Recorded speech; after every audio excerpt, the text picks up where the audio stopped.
going to be running this meeting. Just in terms from the Zoom perspective. So we're not running a webinar, we are running a meeting, which means you're all here in the space with us. So right now, everyone is on mute. The way to participate, either in the public comments or at any agenda item, is to raise your hand.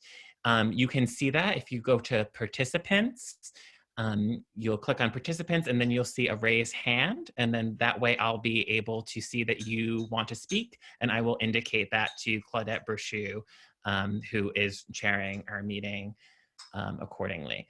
The only other, and if you're on the phone, you *9. That's how you would raise your hand. So if you want to speak, you *9, and then I will know to unmute you, and you can go to speak in that way. So I should say too that we're conducting this meeting via Zoom as per the latest directives from the Secretary of State. The meeting is being recorded. I should also say that anything that you put in the chat is also subject to, public record. It'll actually records everything that you write there. So just be aware of that. Should you be having a sidebar conversation with someone, we will see it. And I think that is it. I'm going to unmute Claudette, and she will always remain unmuted. And I think everyone else, you have the ability to unmute yourself, of course, and so our select board members can exercise that. But I think everyone else should be mindful of using *9 or unmuting themselves through participants and then raising their hand. So you go down, you see on the bottom, it says participants, and then you raise your hand. I think that is it. So without further ado, I'll turn it over to Claudette Brochu. Hello, everybody. So I just wanted to welcome everybody to the April 8th Select Board meeting. We are conducting this electronically, as Roger stated, due to the state of emergency that the governor has declared and the limiting of the number of people who can be physically present in a room, and also by the Secretary of State's directive that we can hold these meetings remotely. Be aware that there will be minutes posted, as they always are. And if you are recognized to speak, please don't forget to state your name and your locatable address. And having said that, again, asking for your forbearance as we work through this Zoom process.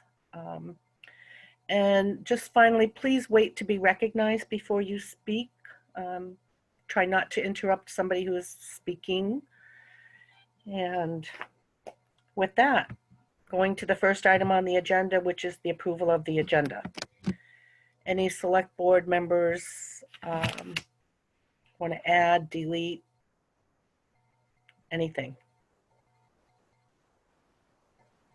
There was that late, that addition today of the, the April 15th deadline for some projects relating to Route 132 and Union Village Road. And Herb indicated that he would speak to it under his town manager report, but I wonder, just as a logistic thing, if we want to add that formally to an agenda, given that there may or may not be a motion attached to it. So it may make sense to have it as an agenda item, but that is just my wondering to you. Did all members of the board see that email from Herb from this afternoon? I'm seeing nodding of heads. Okay, so are we in agreement to add that as an agenda item? Down to include it with the town manager's report and include the motion at that time? I'm seeing nodding of heads. Okay. Anyone else want to add anything to the agenda? I see no. I do have I have one thing that I am wondering if we should add, and that would be under after we've discussed the reconsideration of this special election, should we discuss how to go forward with EEI if that vote is held off until later in the year?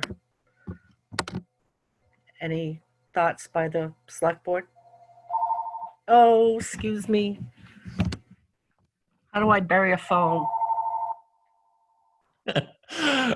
um, I don't necessarily know. I kind of assumed Mary is speaking, so maybe Mary, I'm going to take the liberty of resuming the meeting and having you go and speak, Mary, because you were raising your hand. Go ahead. Will you wait for Claudette?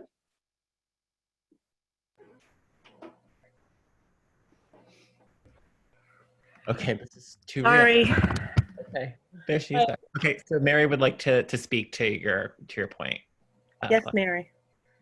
I'm going to respond to your question, and it may come out in our discussion of when to reset the date, but I feel strongly that the question should be resolved, but also we really have to think seriously about public health. So,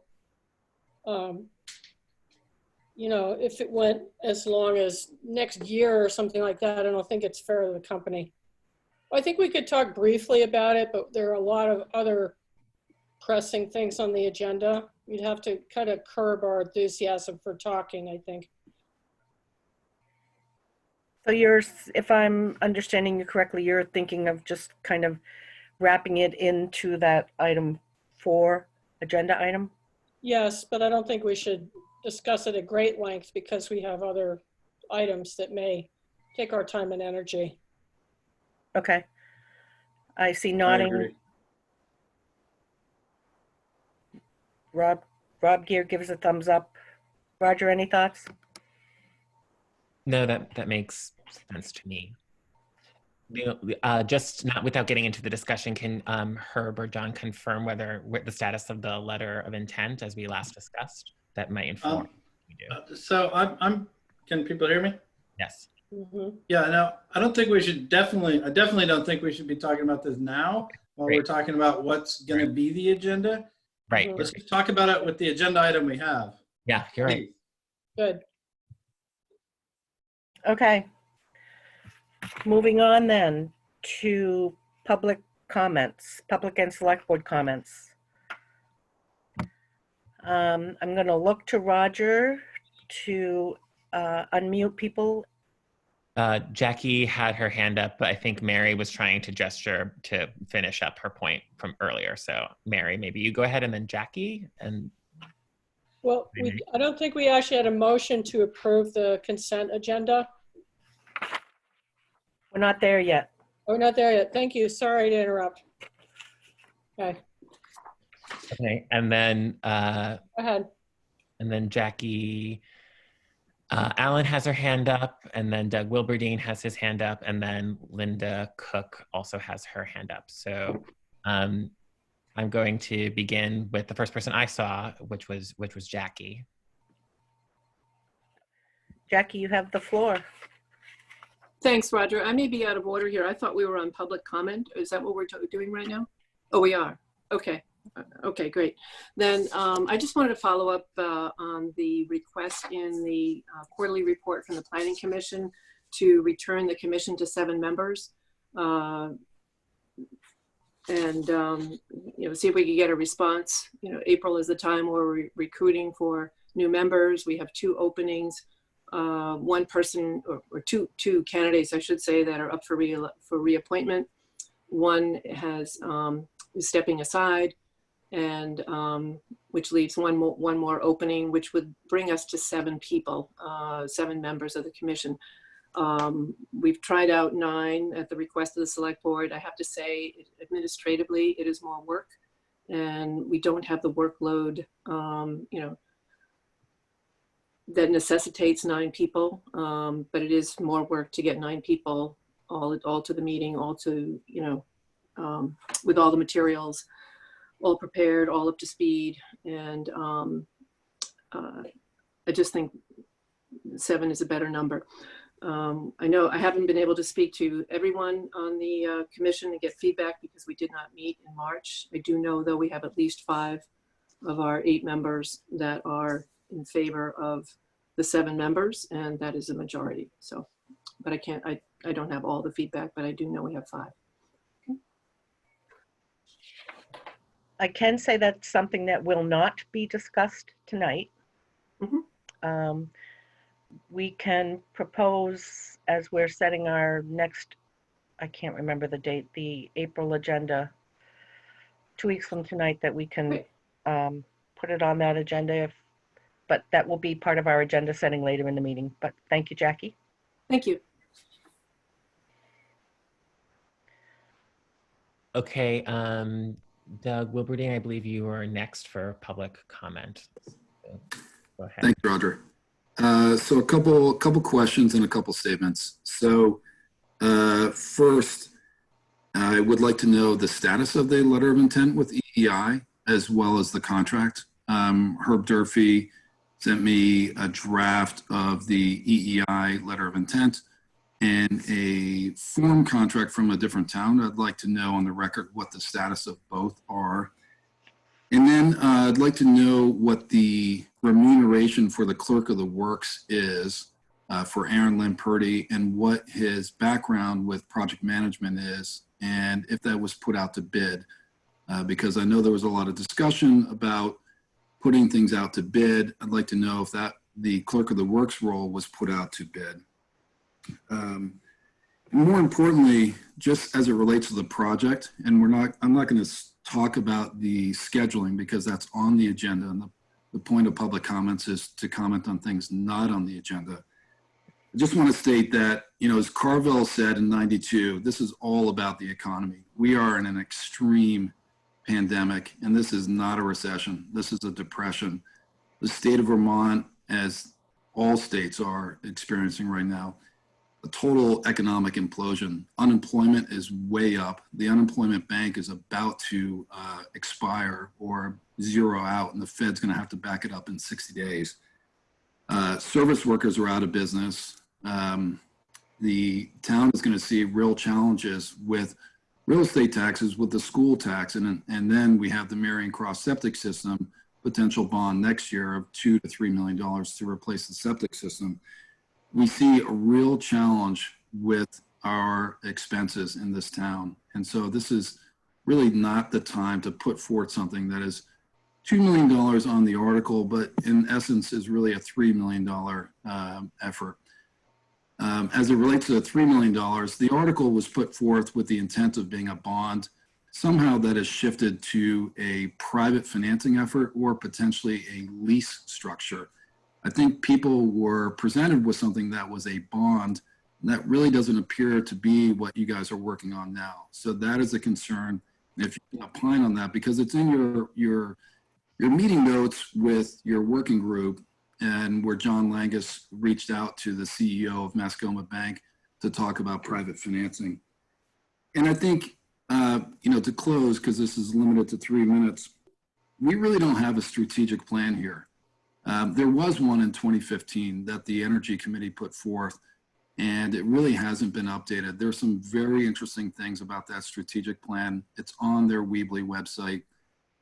We're really not following that. So I'd like to see a long-term strategic plan, not just for this fossil fuel reduction, which has kind of shifted into a CO2 reduction plan, even though the article was for fossil fuels. But I'd like to see a real long-term strategic plan for this, as well as a strategic plan for capital expenditures for the town in general. And that's it.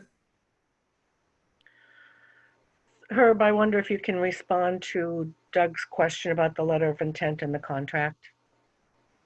Wait, should we just, this was actually a part of our agenda item, right? We just discussed this. Okay. All right. Thank but you. if I may, I'm sorry to jump in like that. No, that's okay. Thank you. Linda Cook, I'm going to unmute you and you can make your public comment. Go Okay, ahead. do I have to Do I have to hit *9 or not? No, I already took care of that for you. So go ahead. You can just speak. We all hear you. Well, great. Thank you. The question I would like to ask is, it seems that several committees are meeting, however the meeting is going. I don't know if it's Zoom or whatever.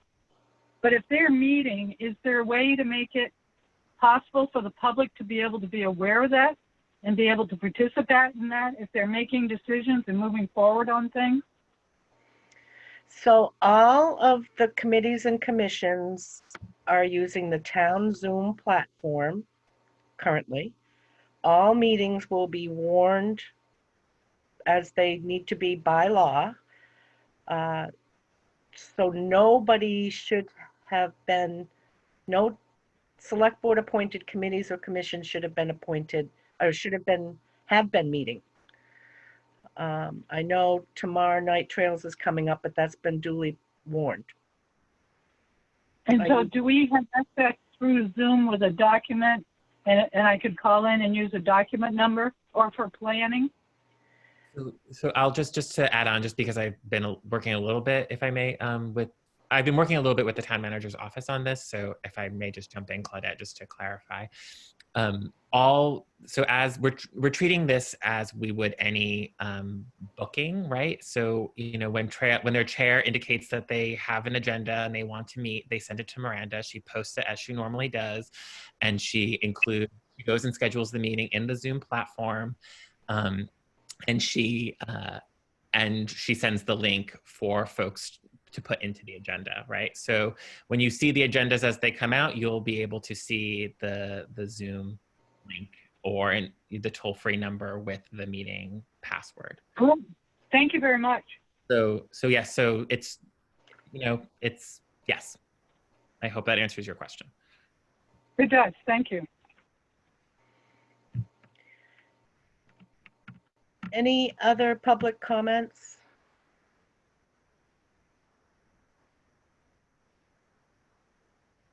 I'm looking to Roger to see if anybody's got their hand raised. Yes, I have Stuart Richards. I'm going to unmute you, Stuart, and you can make your public comment. Go ahead. I'm unmuted at this point? Yes, we hear you. Okay, terrific. So I wanted to just put on the record the fact that there has been another construction meeting, which I believe Herb is chairing, or if not chairing, he's heading up. And I understand that the notes from that meeting will be available and will be posted on the listserv. And also there's an upcoming meeting, which I believe there's been an agenda already posted for that, and presumably there will be notes that also will be put on the listserv afterward. Herb, I just want to make sure that I've understood correctly, and can you confirm that for me, please? Yeah, he's giving a thumbs up to you, Stuart. And if I may, I just because I'm the Zoom host, it's like a little unconventional that I get to speak in this way. If you have further comments on this project, I'm sure Claudette would point out that we have an agenda item for that. So this is the public comment period for things that are not on the agenda. Well, this doesn't relate to the revote. This is a separate sort of thing. So it really is not related to an agenda item, I don't think. So, but you know, the EEI, just to clarify, Stuart, the EEI piece of the discussion will be kind of part of the item 4 on the agenda, the reconsideration of the special town meeting vote.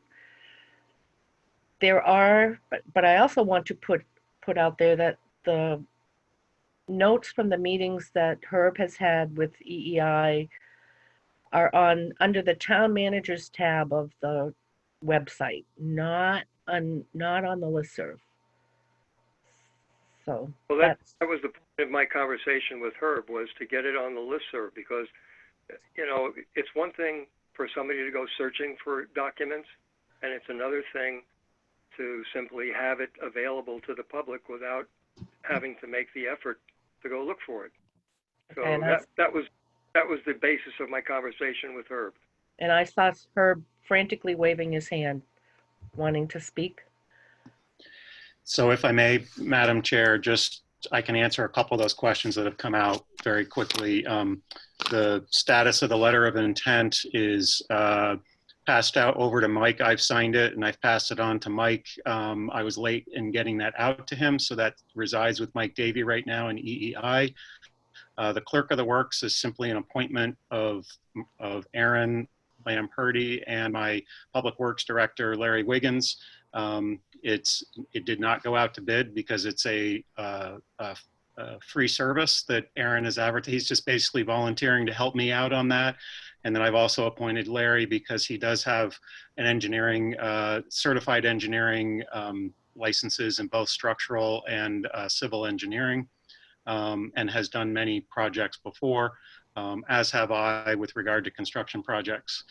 With regard to Stuart's question, yes, the project team notes are up under the town manager side of the website. When they do come out, I am having Miranda put them out on the listserv.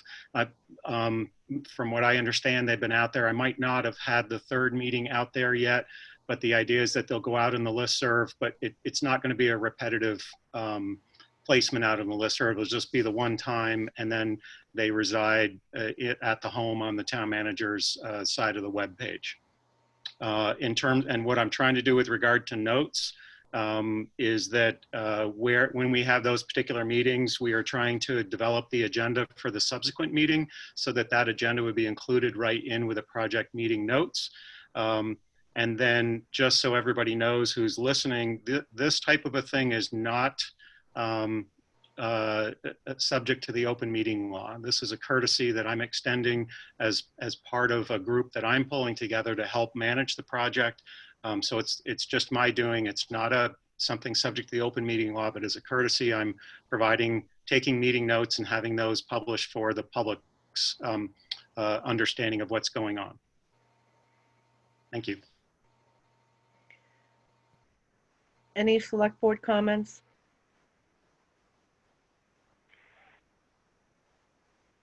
Okay. So lastly, Yes, Stuart. so lastly, I just want to be clear. So the notes will be on the listserv. Is that correct, Herb? The notes from the meetings? Yeah, the intent is for me to do that. I believe that they've been out there for the first. No, I understand. You told me that previously. We've seen two notes on the listserv. Yep. There's a third one that is going to be published apparently, but correct. The future notes will also be on the listserv, in addition to being, under the town manager's section of the. Yes, I'm being a little bit repetitive to you because there are 22 other people that I'm trying to talk to at the same time frame. So yes, to your question. Oh, terrific. I appreciate that. That's fine. Yep. Thank you very much. Okay. So now we're down to the consent agenda. Is there a motion on the consent agenda? I move to approve the consent agenda. Second. Any items anyone wants to pull? Okay. Seeing or hearing no select board members raise their hand.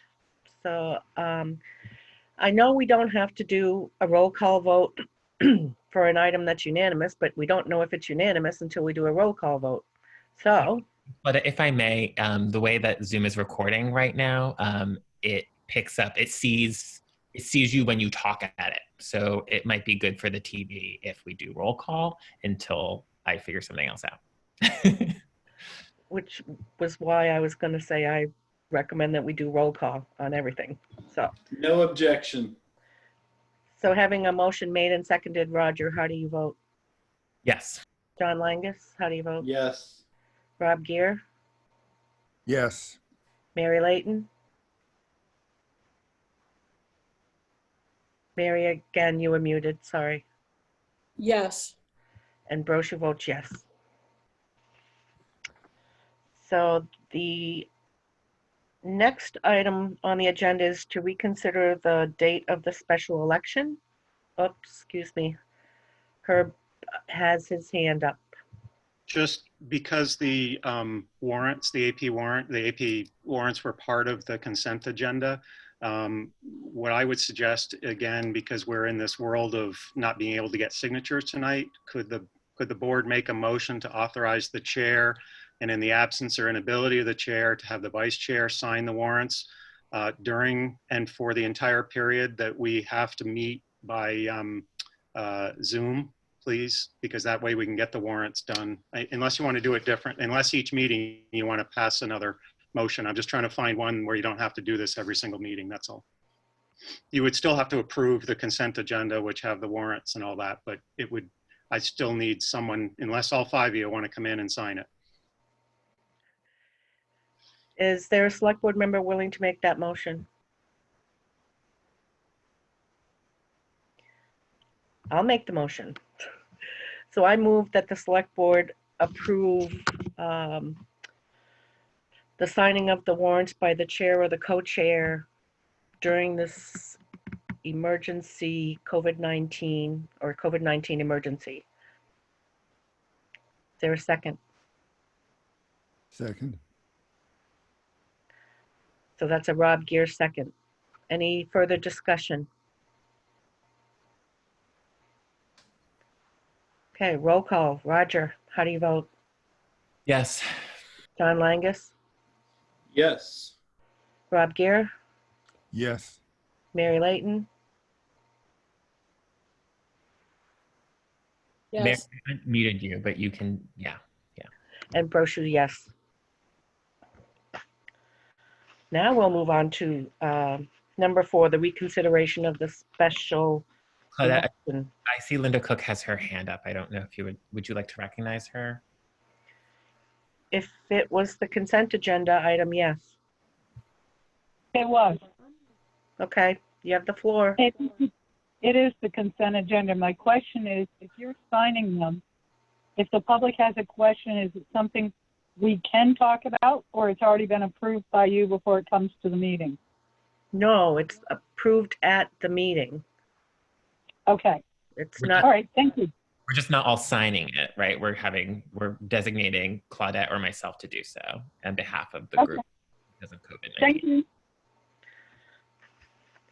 Okay, now we're going to move on to number 4. And so what I would like us to do is to have Bonnie do if she's willing, to have Bonnie lead the discussion about the Secretary of State's recommendations on holding special meetings. And then we can then look at we can then discuss it amongst the select board, then go to public comments, and then vote. Unless I hear an objection. John Langus is raising his hand.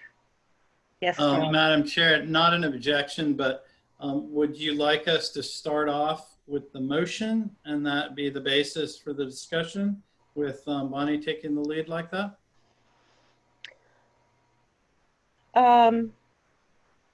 That's fine with me. Any other select board member have a thought? Well, will we know? Do we know what the We motion? don't know what the date is. That's the one thing. We We do know what the date is, August 11th. But whatever, we used to do it all the time like that, and then now we do it haphazardly sometimes where we do the motion and then discuss, and sometimes we don't. So I don't really care. Well then, let's Mary go has- with the motion first. Mary, hand up. Oh, Mary had her hand up? Okay, sorry. I'd like going with the motion for August 11th, but I do think it is informed by information that we've gotten from Bonnie, our town clerk, good information. So just saying. Yeah.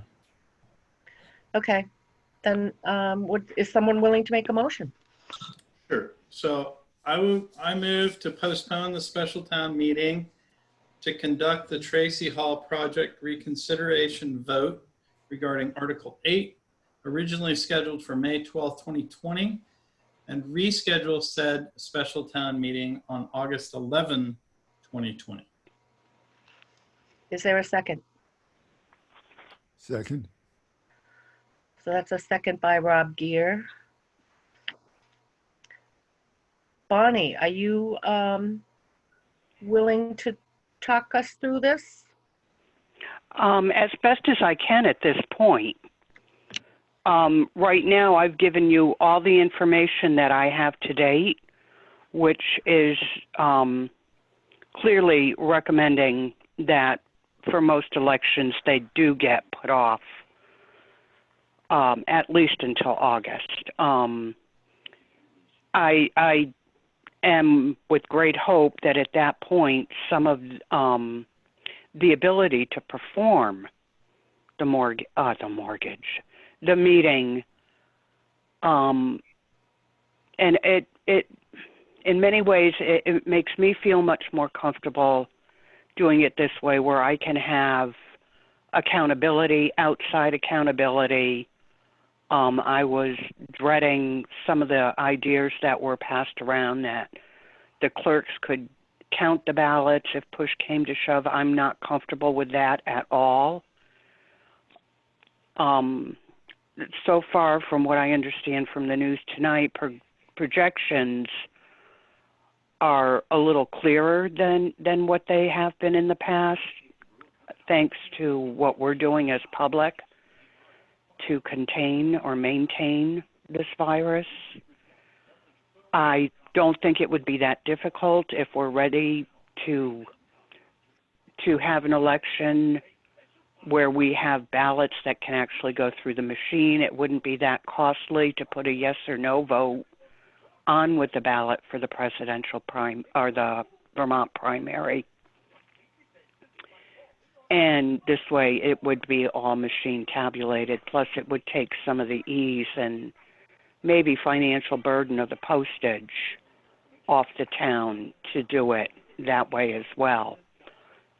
Another reason I had been thinking about this is that there's no guarantee that I myself won't get sick and have to quarantine for 2 weeks. And if that were to happen, I don't know what we would do. So I think as we get closer to August, the Secretary of State's office is going to be able to get a firmer grip on how to proceed safely and accurately. And I would like to follow their direction instead of trying to put in procedures on our own that we think is best. Okay. That's Bonnie, about it. And Bonnie, can you just, for those people who are watching or listening who did not read the information from the Secretary of State, or who have thoughts, well, why can't we just do this all by mail? Why can't we limit how many people would be allowed into Tracy Hall? Those kind of questions. Can you answer or help address? Can you address those questions? Yes. The social distancing, for one thing, is going to be a great issue. The way the virus is spreading, if we were to do it that way, we would have to sanitize every pen after every person that goes through. And, you know, having access to sanitation products right now, such as wipes, antiseptic wipes, is almost impossible. You know, I had chatted with them about possibly, weather permitting, doing it outside, and it still invites a crowd. No matter what you do, there's a crowd-like environment that elections tend to bring out in people. So I think it's, you know, beneficial to maintain and keep with the social distancing. And because this virus is so contagious, I just think it would be safer to not do it that way. I know it's important to people on both sides of the coin, but at what cost? At what healthy cost? Any select board members have questions for Bonnie? Mary? Just wondering if we went to all mail-in or absentee ballots, what kind of health problems would there be for that? Well, or Mary, what in kind of that cost? respect, you would move into accountability. You know, it's too easy for somebody to point the finger at me if the vote doesn't go their way, and I don't want that that possibility. Thank you.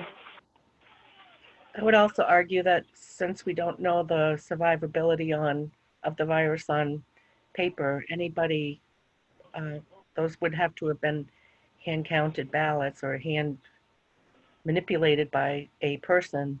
BCA members are in the high risk group. So, okay. Thank you. As it is now, when we're getting our recording, we're letting it sit for 24 hours before we open it and handle the recording. Mainly because we don't know how those envelopes have been sealed, if they've been sealed with a wet sponge or with somebody's tongue. Hadn't thought about that. Wow. Roger, you had a question or a comment? The only question I have, and maybe this is putting the cart before the horse, I think that's the expression. There's obviously a strong likelihood that, you know, we obviously all hope that we will all practice very strong social distancing, or physical distancing rather, and that we will be able to, you know, come out in gatherings in August. But it's very likely that we may not be able to either. So in the spirit, I think we'll probably, maybe it's a future meeting to figure out the plan for that. But I believe I'm most in favor of this, just because I think it will give us time to prepare something like a mail-in measure.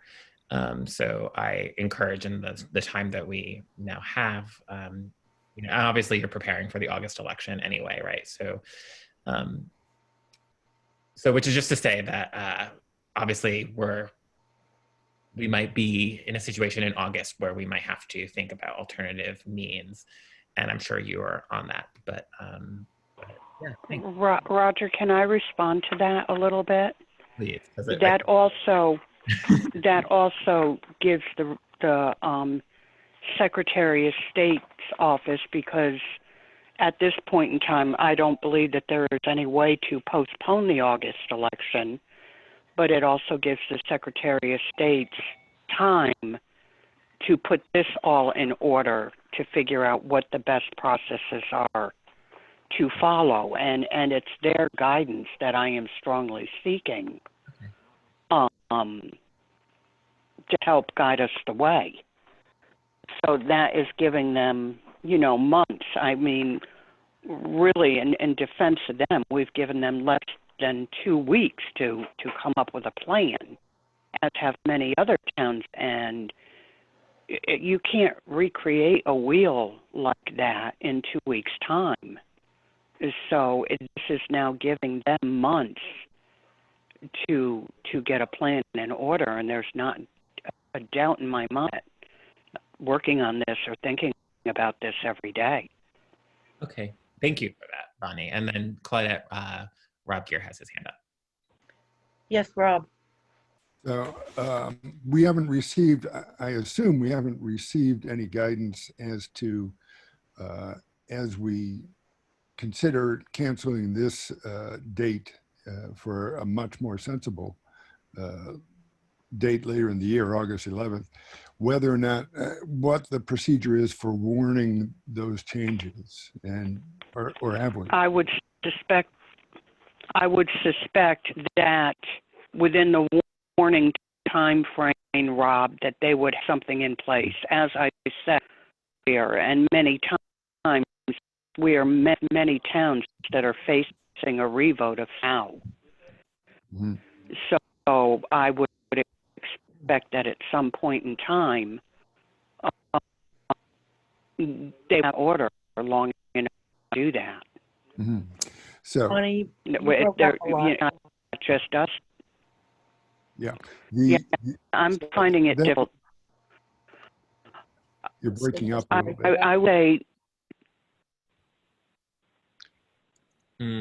So Bonnie, we're kind of losing you a little bit, but I think Rob can. I got the gist. Yeah, I assume that would also mean that if events transpire that are leave August as being a questionable date too, we have at least until that 30-day period before that election to revise the chosen date. Yeah, it seems like that's an agreement, but we'll find out from Rob, every other you said. It's okay. And one other thing I wanted to point out, we haven't warned, we never did warn the May 12th meeting, so it's nothing that we need to unwarn, for lack of a better word. Right. Did you see her hand, Claudette? Pardon me?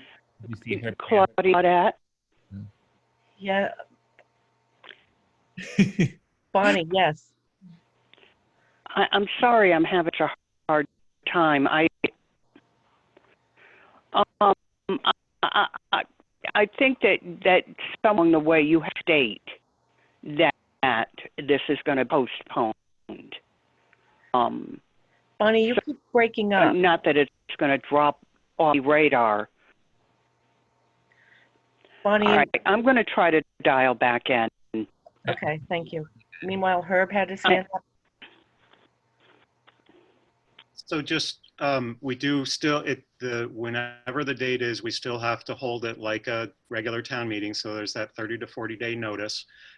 We have been granted the authority by the Secretary of State for whomever to get this beyond the time frame. But just a reminder that statutorily, if we were on the hook for everything, we would have to do this within 60 days. So I think, we, Bonnie, I'm sure will be in touch with the Secretary of State's office as we move forward. So if we are still in a situation where the primary is jeopardized, then we'll have to deal with the situation at that time frame. But I think it's important to continue to understand and respect that you're dealing with a petitioned article, and originally you had 60 days to deal with it. So you don't want to be messing with changing the date too many times. And one thing I just want to point out, the legislation dealing with these changes in elections and town meetings are only in effect for the calendar year 2020. So we cannot push this off at this point till 2021. John Langus has his hand up, I can see. So, yeah, I agree with pretty much all the stuff that's been said. I remain very much in favor of this project, but, I think we need to be cognizant of where we are and what's going on. So I'm supportive of the move to August. I think it's very easy for us to change that again if something happens with the primary. I do not expect that we will not have a general federal election in November. So, some plan will be made, I expect, for that. So I wouldn't expect it to have to be delayed any longer than that. Quite frankly, once we move it to August, it becomes extremely hard to do the project this year anyway. So the difference between having the vote in August and having the vote in November is probably not really.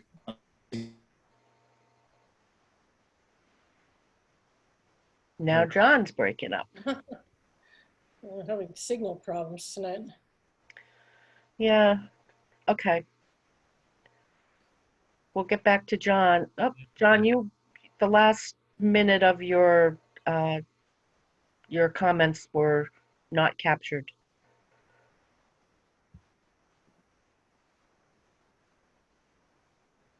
I don't know if you can hear. John, can you hear me, John Langus? Yes, I just made my comment on the chat so that you could read it if you can't hear it. Okay. The board's moving the date. Any other select board comments? Any public comments?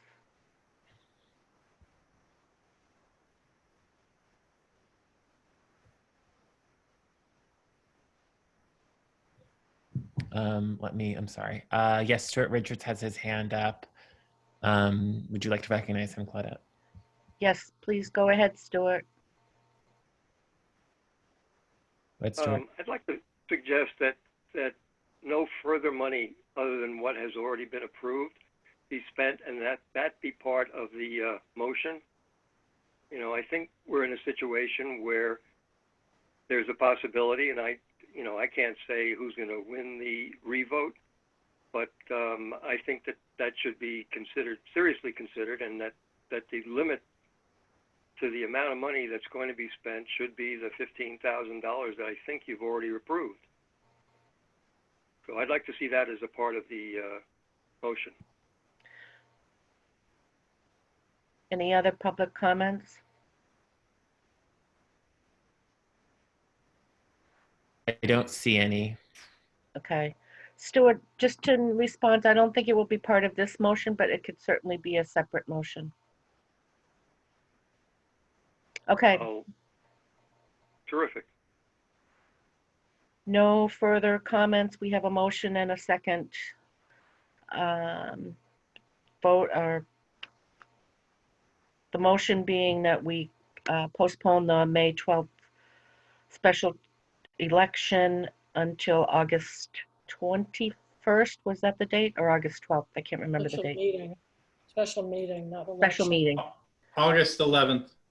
To August 11th, with an informational meeting needing to be August 10th. Roll call. Roger, how do you vote? Yes. John Langus? Yes. Robert Gear? Yes. Mary Layton? Yes. And Brochu's a yes. So as a part of this discussion, is anybody wanting to make a motion to related to the EEI work? And or I see John saying no. And or spending ongoing. We did that. Pardon me? We already limited the spending, I believe, didn't we? We limited the spending to $15,000 in our last meeting, yes. Mm-hmm.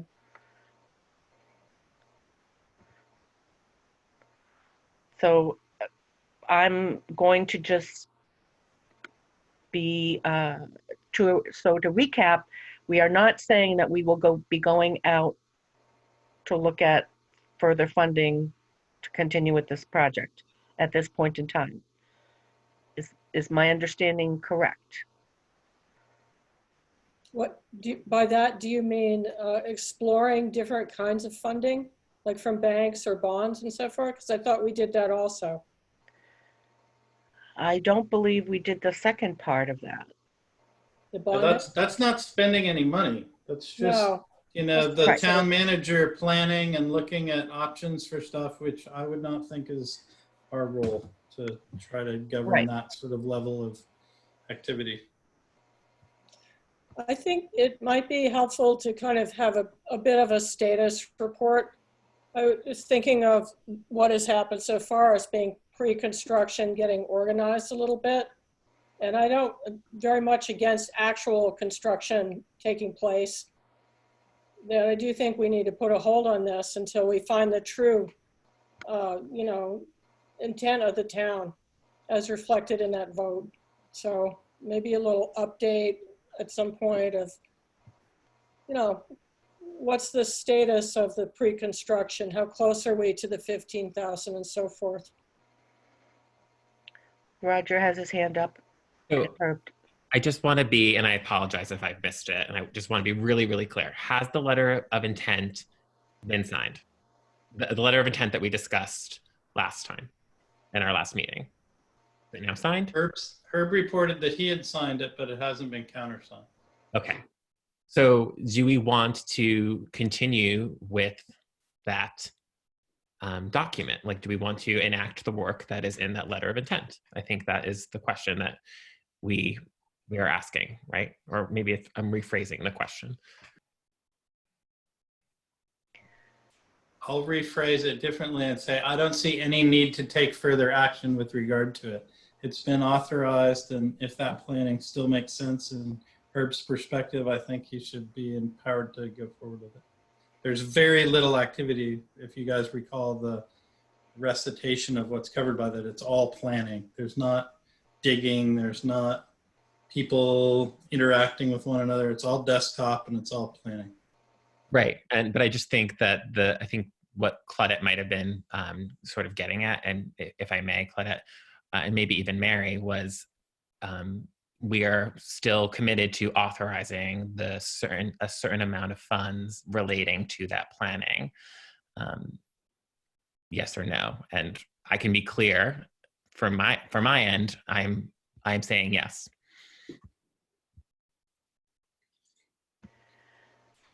What I wanted to be clear on was, and I believe I read it in the notes, that there will be no contracts going out for bid.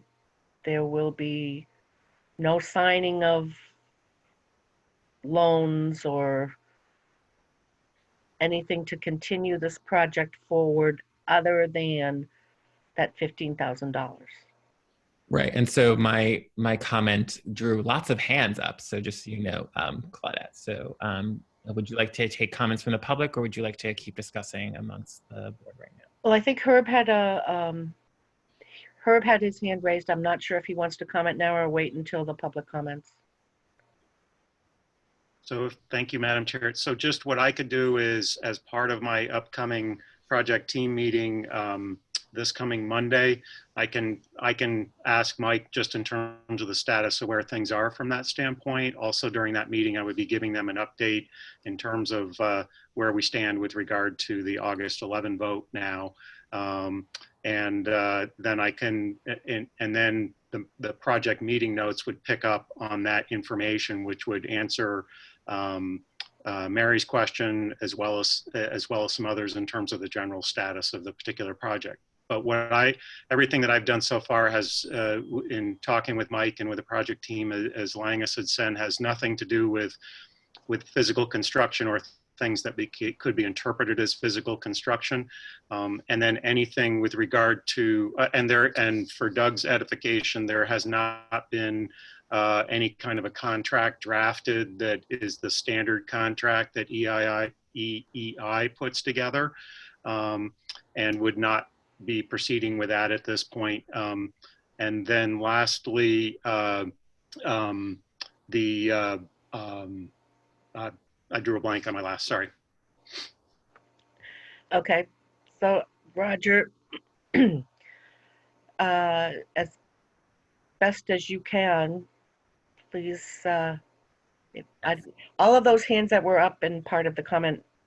Yes. Will go with the public comments. I believe Will and Pam Smith, as they've jointly co-signed their Zoom screen, are next. So I will unmute you now. Go ahead. Hi, this is Pam Smith. Can you hear me? Hi, Pam. Go ahead. Yeah. In the event that the revote overturns this article and the $2 million is not approved by the voters, where will the $15,000 for the letter of intent come from? Pam, we can't hear you very well. restate the question. She asked, where would the $15,000 as implied in the letter of intent come from, if should this vote go another direction? I believe that captured her question, and Herb looks like he can answer it. Would you like Herb to answer it, Claudette? Sure, please do. So it can either come out of the professional services line item. This is a regular line item in your budget, which is kind of a line item that typically deals with legal type of stuff, but is also used for these kinds of things. And then there's always the designated fund for Tracy Hall with select board approval, where the funds could come from. Okay, thank you. Great. Linda Cook has her hand up, so I will unmute you, Linda. Go ahead. Thank Linda. you. How much money do we have in the Tracy Hall Fund right now?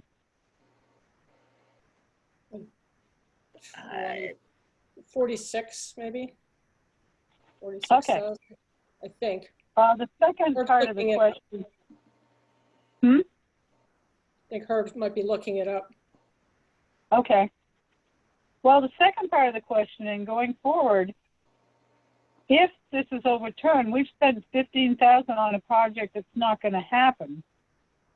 So is it possible to actually table this at this point until there is a vote and save the 15? Probably not. I don't think so. No, I think the 15 is covering the work that they have done to date. Well, I'm hearing that you're going to do more tabletop work, so I'm not sure how much to date they've done, or if what they're going forward is still under that 15 then. I'll let Herb take that one.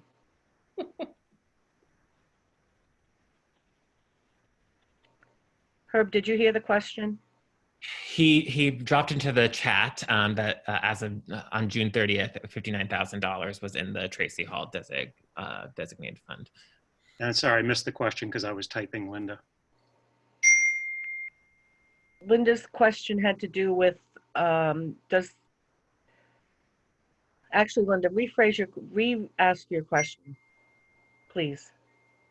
Well, the first question was finding out how much has been spent today of that 15,000. And once you spend the 15, if the project's going somewhere else, we can't get it back. So there's approximately $59,000 by June 30th in the Tracy Hall Fund. At this point, as I just indicated earlier, I'll get an update on the status of the 15,000 and work conducted by EEI at the project team meeting this coming Monday. And the results of that will be included in the project meeting notes. Does that answer your question, Linda? Yeah, but I'm going to guess that we're not up to 15,000. So I'm just wondering if we could stop at this point or pause and with what we've spent until the vote, so that I don't know if it's going to go or not go, but if it didn't go, why would we spend 15,000 on a project we're not going to do? Could we pause at this point? So that's the discussion I would have is with the project team this coming Monday to see what's been done, what gets put on hold, and or if there's anything that makes sense to continue forward on. Okay. And John Langus has his hand up. I believe that's in response to Linda's question as well. Sort of in response generally to this really wide-ranging discussion of something that wasn't listed in as an agenda item, and which so far has been pretty much exactly the same discussion. So we're losing John, but I think he was saying this is the exact same discussion we had at our previous meeting. Yes. To finish his sentence, if I could, and I don't disagree for what it's worth. Were there other public comments, Roger? I'm not on the agenda. That were... Are you back, John? We lost you. Still losing you. I think you're back now. Yes? In either case, yes, I can hear you. So I finished your sentence a little bit to say that yes, that yes, this discussion is in the same spirit of the discussion we had previous, and that it's noted that this is not formally an agenda item. I'm going to recognize Stuart Richards. Is that okay, Claudette? Yes, as long as he's not going to go over what we have already gone over. So Herb, Stuart, just be aware if this is a new comment about a new, anyway, you can please just start, but with your comment. Great. I'd just like to follow up on the comment that you, Claudette, made earlier, and that the tenor of this discussion is that the money is going to be spent on planning, but not on any actual construction. But I don't know of any motion or anything that's formal that supports that notion. So I would love to see something that supports that notion, that any money that's spent is only for planning and not for actual construction. And I also would like to support what Linda's saying, that you've appropriated $15,000 for a project that may not go. And it seems wasteful. Anyhow, thank you. And the consensus of the board from 2 weeks ago was that we agreed to spend the $15,000. I would guess that, I don't want to put her words in Herb's mouth, but it would probably be not very, anyway, it wouldn't be a good idea for him to go forward with anything more that included more than that $15,000. And my understanding is he's going back to the team at their next meeting with Mike to discuss, in light of COVID-19, the revote now in August, we'll get a better understanding, but that there will be no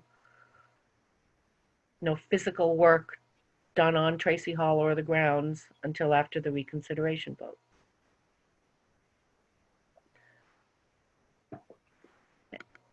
So, any other public comments? I don't.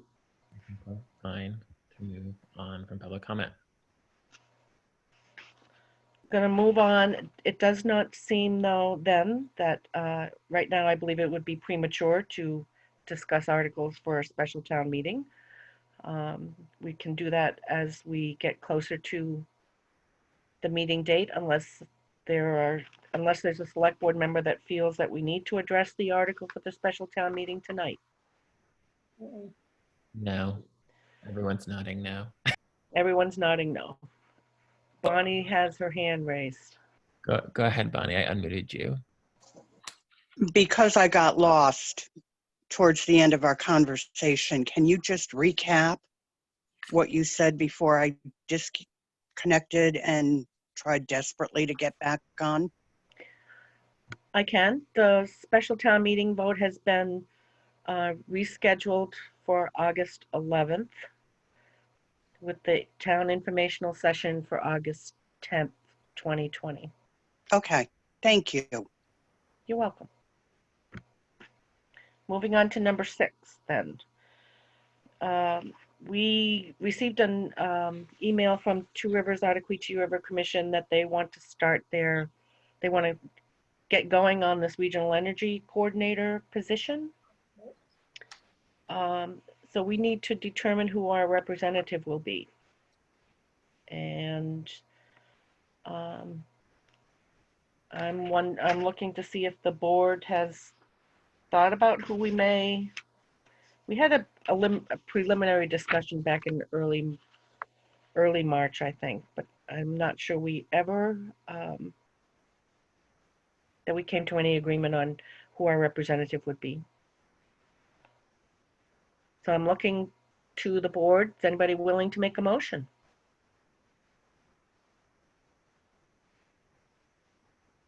Throw out a name.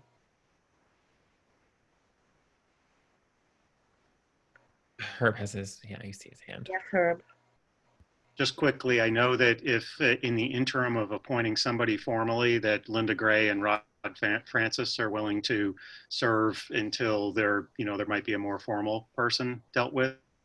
And as you know, Rod is already affiliated with the Regional Planning Commission, so he'll be probably plugged into that anyway. But just to give you those two names. Any board thoughts? Yes, John Langus. I would move to appoint Linda Gray as a representative and Rod Francis as the alternate representative to the Regional Energy Commission. Is there a second? I'll second. Any further board discussion? Does Linda Gray want to do it? I know she's here in the space with us. Would she like to just confirm that that is something she would like to do for us? Hello, yes, I am quite willing to participate, and to clarify, this would be just participation with representatives from all the other towns in discussions about what the single position could do on behalf of all the towns. So it's just a discussion among the potentially 7 towns with the Regional Planning Commission staff. Is that a question or a comment? I'm not quite sure. That was just a comment for me to explain, what I understand is happening now, just preliminary discussions, and then presumably some ongoing trying to figure out what the first year projects and assignments for the position could be. Okay. Yeah, I think that's it. I mean, I think the correspondence, I think initially presented to us indicated that they would like some board support as well. But so I don't, but I know that Linda Gray takes excellent notes and will report back to us so we could decide at what stage we might want to send our own to join in that sort of delegation. But otherwise, yeah. And is there a second to that motion made by John Langus? I seconded that, so I think we could vote. Any further board discussion? Any public comment?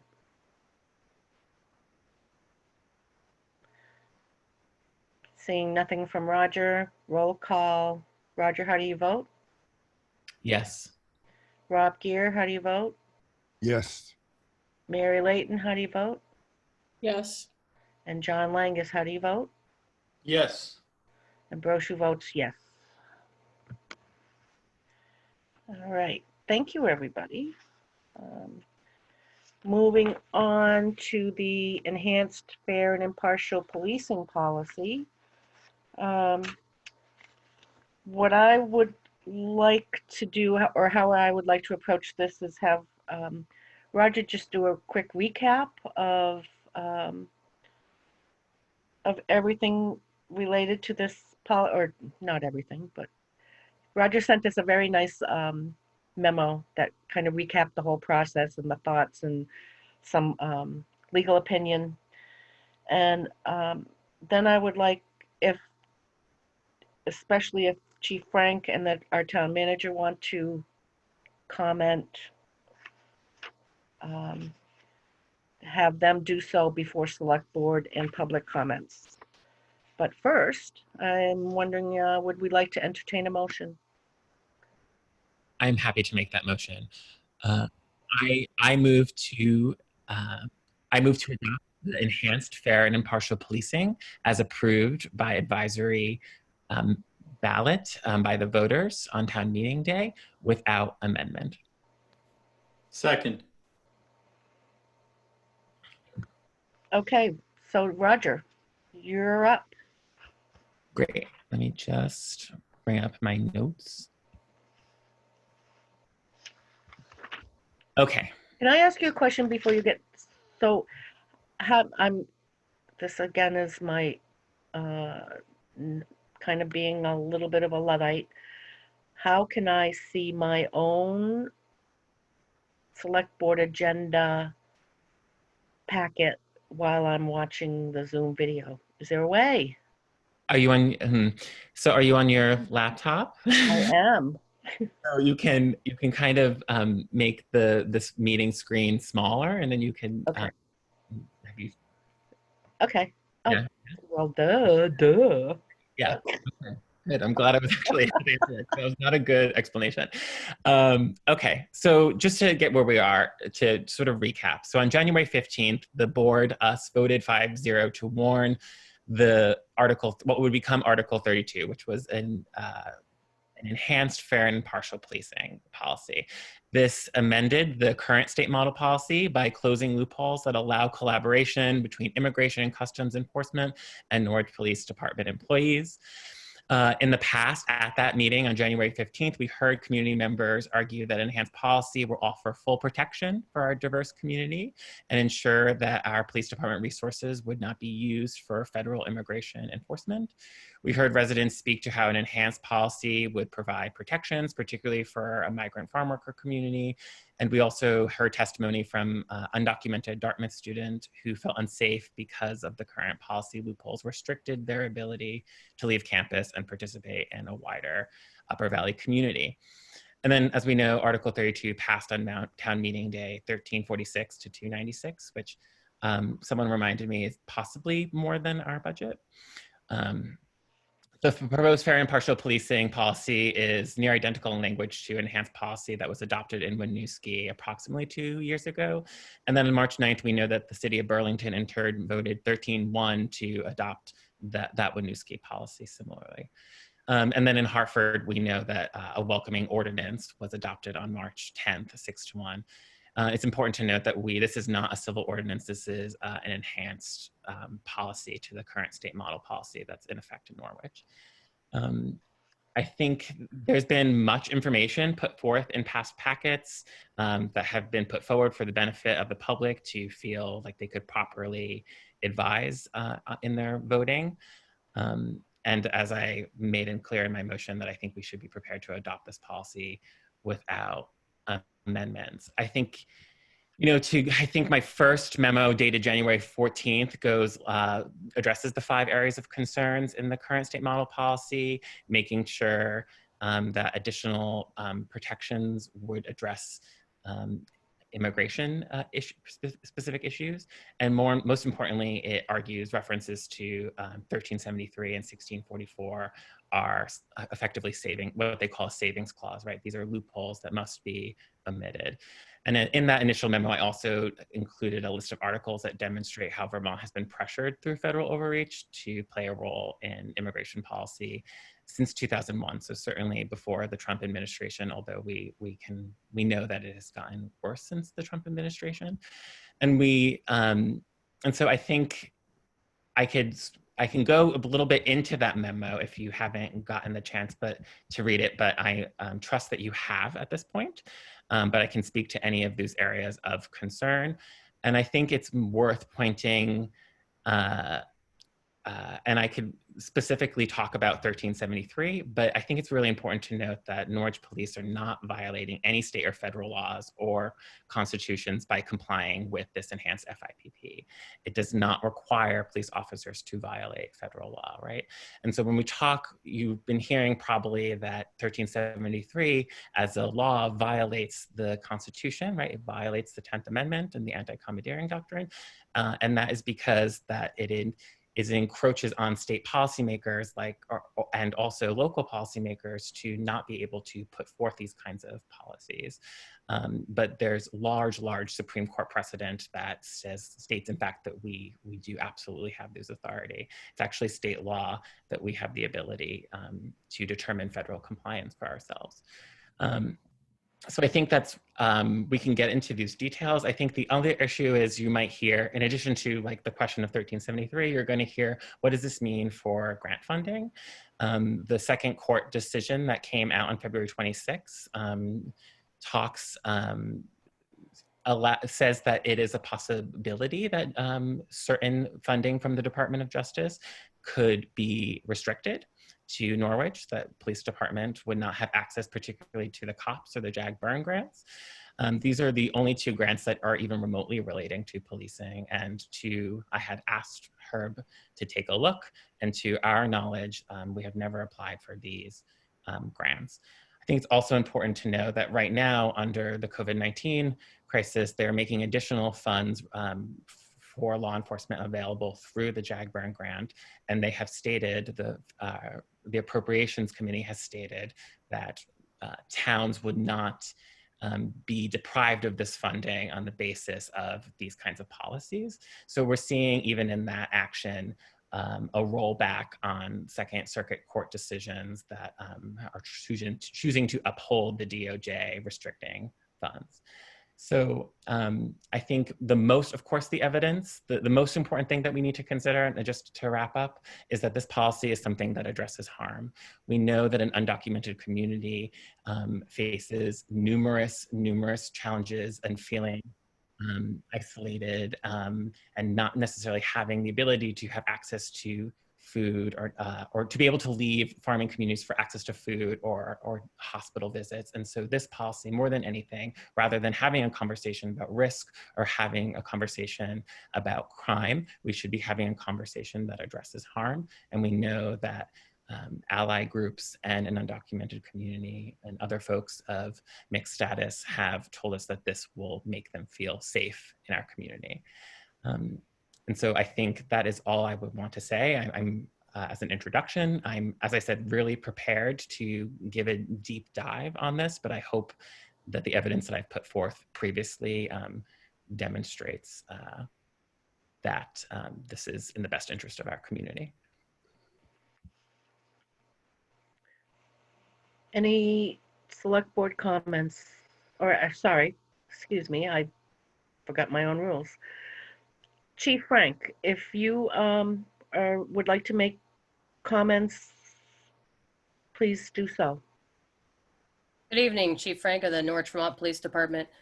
So our primary concerns and issues are that it is in violation of 1373 U.S. Federal Code, which does say that any government or entity or official may not prohibit or in any way restrict any government entity or official from sending to or receiving, and it continues on. We've all read it, so I don't need to continue to repeat through.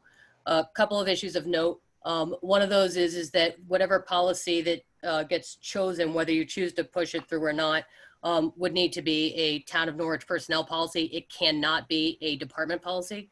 That only comes to the specific of the reference that you put forward for the motion. The original motion talked about a policing policy. The board doesn't have the authority to write a police department policy. The board has an authority to address personnel policies. That can be addressed under Vermont VSA Title 24, Chapter 55, Police, 1931 Police Officers, Section B, which says the direction and control of the entire police force, except as otherwise provided, shall be vested in the chief of police. And then if the chief of police is absent, there's other elements. So just to be clear on that, that any policies or changes you'd need to do would have to be through a personnel policy or ordinance, but could not be a police department policy. So just a note of modification that you'll have to make, as you originally said, to do it as stands. In addition to that, I know there's been a lot of reference to Winooski, and just to be clear, in previous motions, people have stated that Winooski hadn't suffered any loss. I personally spoke with the chief of Winooski Police Department, so this isn't a third, fourth, or fifth hand. I personally talked to him and asked him on the inquiry and referenced some of those burn jag money and the other drug enforcement money and task force money. They said that since they passed the policy, they have not received any of that money. And the reason for that is under the grant award, the Supreme Court of the Ninth Circuit did say that it is fair for the federal government to reward based on scoring system. And you do receive a certain amount of points for compliance. And what happened is from 2017 on, Winooski no longer actually received the money. You can be granted the opportunity, your grant is successful, but you aren't actually awarded the money because you aren't in compliance with the certificate. So I just want to clarify some of those errors that have come through. Winooski's financial loss, the reason the police department didn't lose any money is because the town said, what we'll do is we'll just go ahead and whatever the money you were going to get from federal government, we'll just kick in that difference. And so that's why Winooski didn't suffer a financial loss from the police department side, but it did cost the taxpayers on the other end of that. Again, just to reiterate, the primary issues that we have are the fact that you're asking officers to violate against that federal oath. The reality of it is we don't communicate with ICE. We haven't in at least 10 years. It's probably greater than that, but unfortunately their records, they could only go back 10 years through that process. So it's not the likelihood of us ever even having to worry about this policy. It's more the moral element of the fact that you ask officers to take an oath. And that oath is a pretty significant element for each one of us to do. And to ask us to take an oath that's in direct violation of a federal law is something difficult for us to address. It's not that we don't believe in diversity and supporting our local folk. And if you've actually read through the ordinance, it says very clearly that we understand our responsibility is not to enforce civil law. And that's not our goal in any way, shape, or form. And in fact, I think the keynote here is that we're not compelling people to speak. We're also, though, not restricting them from doing so. And the limitation, the reason for that savings clause is it specifically says, whatever we're doing here, we are not going against that federal law. We are not telling officers they can't talk to somebody. But we're also not telling them that they have to or that they should. And that allows us to continue to be able to honor our oath through that process. So I wanted to clarify one thing, that you said that this was an ordinance, and this is not an ordinance. This is an enhanced, fair, and impartial policing policy that under Act 41 in May 2019, we are allowed to make additions. The Attorney General's office, of course, is responsible for defending the model floor policy, but it is under that guidance in Act 41 where we are modifying our enhanced, fair, and impartial policing. It says in that Act 41 that towns have the ability to do that. So I want to also clarify what we are doing here, because, and you didn't create this confusion, but I think actually our media has in some ways that this is not an ordinance. This is a modified or enhanced fair and impartial policing, as the largest and most powerful city in our state has enacted in Burlington. Mary had her hand up, and then John. Yeah, I have had a lot of trouble with this agenda item in this packet. I think it's the most horrendous packet submission I've ever encountered. And also, there are a few things that bother me about it. And one is asking the police officers and Herb to violate their oath, because I think this policy would go against the federal statute. And I think it probably is not going to do, enough good to really fight for it. I just am feeling very negative about it. Just reading through the Secretary of State material and thinking about the basic values in Vermont, which are not perfect. Vermont's not a perfect place, but I think we have enough in place to protect people. And I am really struggling with this one to support it. I'm really inclined to vote no or to abstain on this. So I'll be willing to hear what other people have to say, but I am not inclined to support it right now. John Langus, you had a question or a comment? Yeah, so I'd like to focus first on Chief's statement that this somehow compels the police to violate their oath.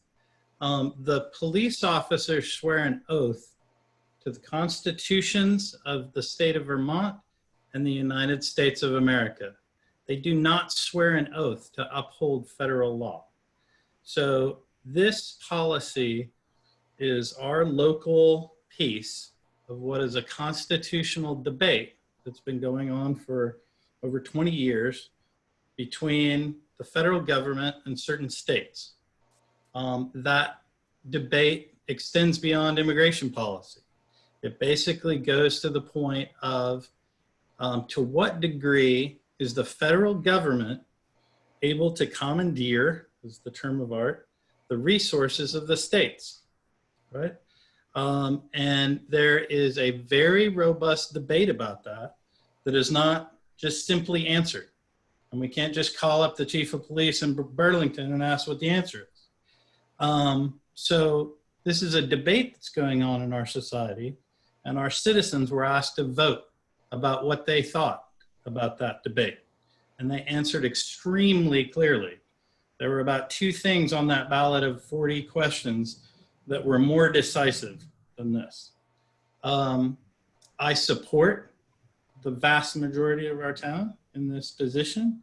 I do not think that it is the federal government's prerogative to come and ask local police officials to do their jobs for them. I do not think that it's a violation of any oath to tell our local police that that is not their job to do the federal authorities' jobs for them. I think that that is all fair and that is all within the bounds of this debate. And so I think it's disingenuous for anyone to come forward to us and say that they have the answer to this question, unless they are a sitting member of the United States Supreme Court, in which case they have 1/9 of the authority on that question. I think that this has been well researched. It's been well crafted. It's got a lot of volunteer participation from members of our town. I supported this when it came before us as a question to put on the town article. I voted for it in the town meeting.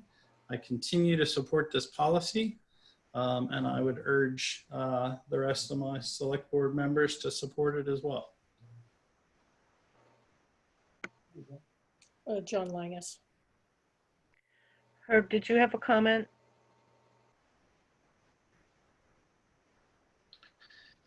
From my standpoint, I'm not trying to dissuade you one way or the other in terms of voting for it or not. I just wonder if this is actually the right time to do this with the COVID-19, with the just hitting a little bit on the morass of stuff.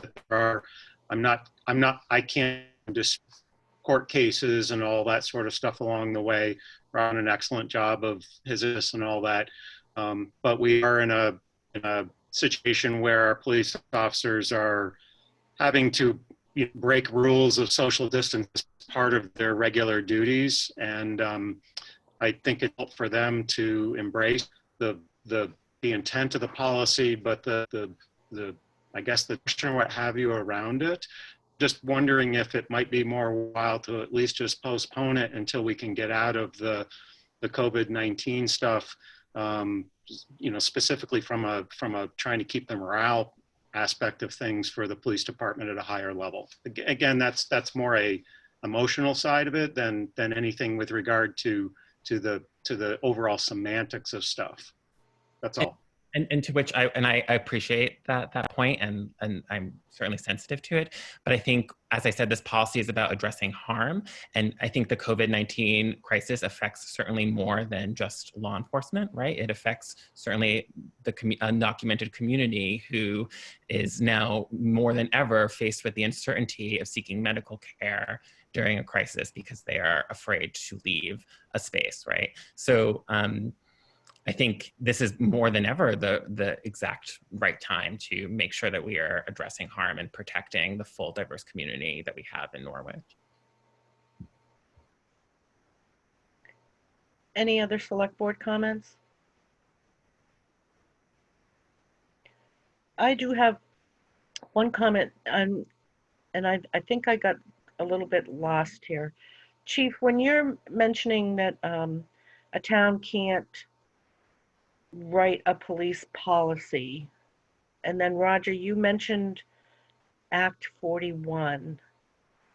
Could someone clarify to me, maybe Roger, it would be you, what Act 41 does that says we can write a police policy or augment a police policy? So I can tell you that Act 41 was signed, I think, in May 2019 by the governor, that at the time it made sure that the state model policy would be adopted completely throughout the state universally, right? So that was the state model policy, which Norwich had previously put into place. But there's language in that said further enhancements. It doesn't necessarily, I'm paraphrasing here, but it does say that they could add additional protections into that policy. And I could pull up the exact language if you want, but and I summarize it in, I believe, a February letter. And so I think it would be, and so, you know, this question of what is the Attorney General's role in this, like what are they responsible for? They are responsible for ensuring the baseline state model policy. But we are seeing, like in Winooski and in Burlington, that states sought further enhancements, or I think Chief Frank has used the word modified. And I'll read it, if you don't mind, I'll read the direct quote. Such agencies and constables may include additional restrictions on agency members' communications and involvement with federal immigration authorities or communications regarding citizenship or immigration status. Agencies and constables may not adopt a policy that allows for greater communication or involvement with federal immigration authorities than is permitted under the model policy. So again, I'll just read the first statement there. Such agencies and constables may include additional restrictions. What he's speaking regarding now Act 41. Act 41 under House Bill 518 allowed police departments, if they so chose, to add additional restrictions, because initially adding an additional restriction caused some violation with some current laws that were in place.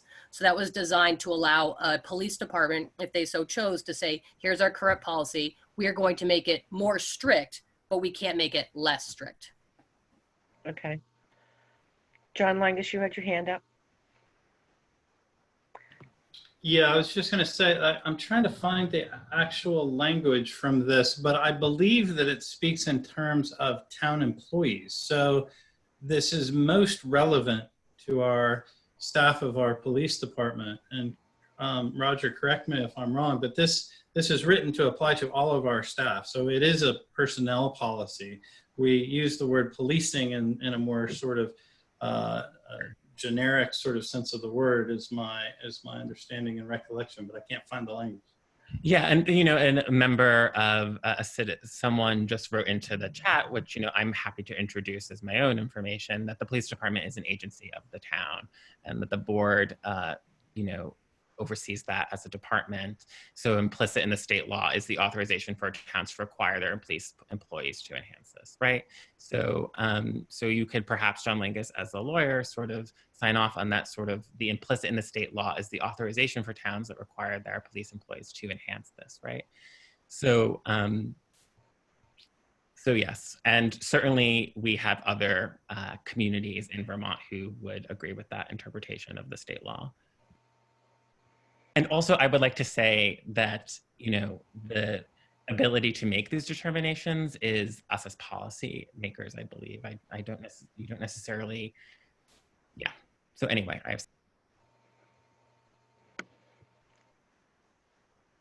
Okay.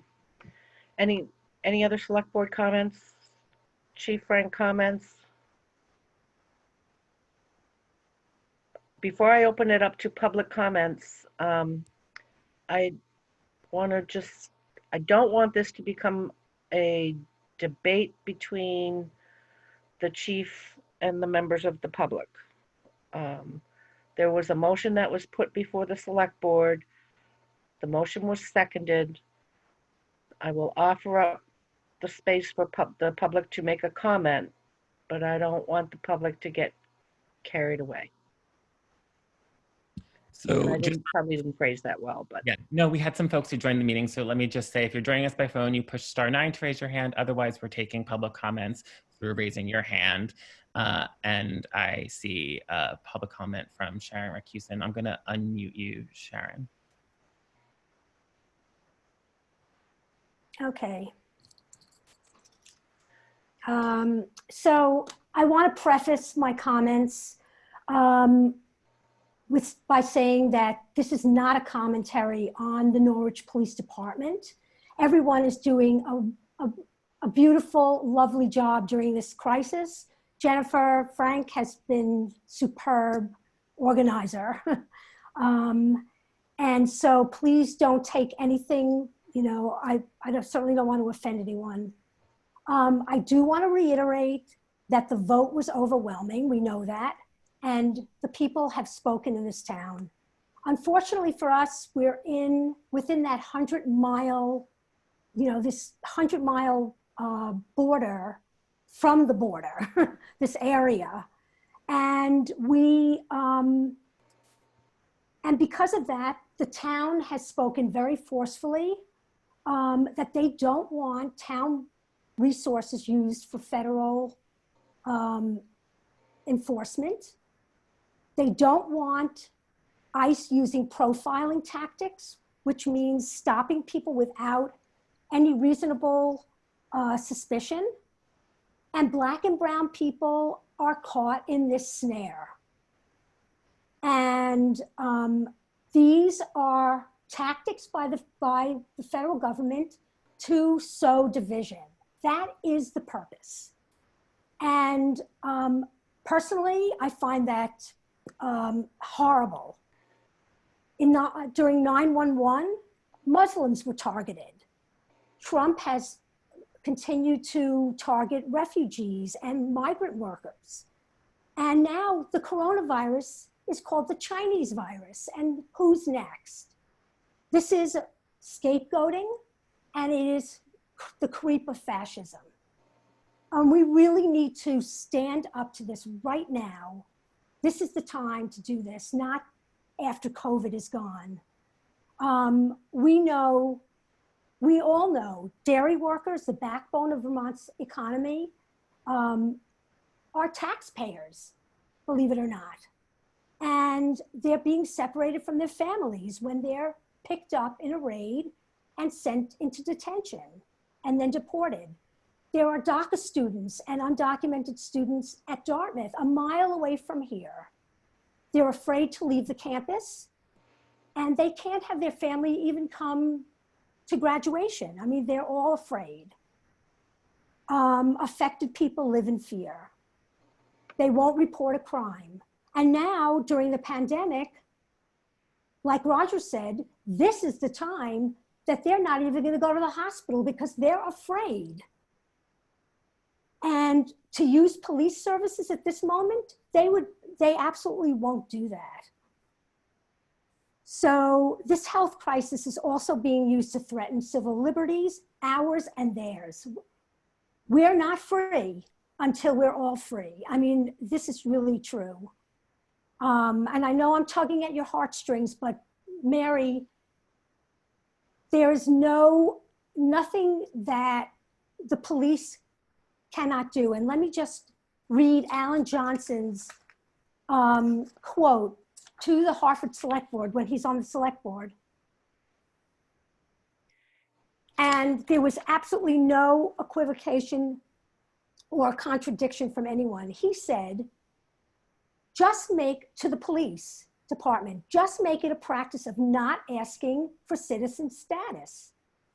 As long as we're not doing that, we have nothing to give the feds should they ask. This policy doesn't ask any town employees to violate the law. It's really not hard to navigate. That's what he said. And right after that, the Hartford Select Board passed their ordinance. With all due respect, Chief Frank, if the Norwich Police Department is already doing all the right things, and we know that you are, then there should be no reason why you shouldn't codify this language and this enhanced FIP. 3 cities have done this. Who are we? A town of 3,700 people. Burlington, Winooski, Lebanon. Lebanon's ordinance is very, very robust. Much more so than what we're asking. So I ask you, they took a bold leap. Everyone needs to do this. This is, if there's any time, I said this at the deliberative session, if there's any time to do this, now is the time to stand up to this federal policy. You are on the right side of the law. Be bold. Sharon. I'm done. Thank you. Thank you, Madam Chair. Please approve this without an amendment. Thank you. I'm looking to see if there's any more public comments, Claudette. And I see Kathleen Shepard has her hand, and then Chief Frank also has her hand, but I know that we're on the public comment phase of this. Yeah, and again, I want to try for us to not review and go over again material that's been submitted on a few occasions. But I don't want to hold up public comments either. Just there's a fine line. So I've unmuted you, Kathleen. Thank you. Many of us are seeing the adoption of this enhanced policy as a kind of moral imperative. The citizens of Winooski and Hartford and Burlington recognize this. And I want to say again that in Norwich, this enhanced policy is not a commentary on our local police department, which is excellent. And we heard at the last hearing that they have a very serious list of practices and trainings that all of the members have on impartial policing. But we know that ICE and the Border Patrol are still circling around the Upper Valley within the last couple of weeks, looking for people to arrest. So people of color and without documentation need to know that they're safe with our local police because they may need their help. So I just feel the voters in Norwich have spoken, and we object to laws which are in conflict with basic human dignity. We aim to make our town safe for all people and prevent harm from being done to immigrants, people of color, Muslims, Jews, and any other group that's being singled out for what purposes, The undocumented people in our communities are not criminals. And the words of Pastor Martin Niemöller as he watched Germany fall under the control of the Nazis still holds their warning today. First, they came for the socialists, and I did not speak out because I was not a socialist. Then they came for the trade unionists. I did not speak out because I was not a trade unionist. Then they came for the Jews, and I did not speak out because I was not a Jew. Then they came for me, and no one left to speak for me. So when I look beyond the Upper Valley to the selective repression that's been going on in this country over the last several years, it's clear we need to be speaking up. And I urge you to adopt this advisory policy. Thank you. Thank you. We have another public comment. Juan, I'm going to unmute you and recognize you if that's okay, Claudette. Go ahead. Yes, hello. Can everyone hear me? Yes. Awesome. Okay, well, first and foremost, thank you so much for allowing me to speak. I respect all your time, and thank you for allowing me the space and liberty to do so. My name is Juan Quiñones Cepeda. I am a student of Dartmouth College, but I'm not only a student, I'm also an activist and an organizer with Co-Fire and Fuerza. Co-Fire is the Coalition for Immigration Reform and Equality at Dartmouth.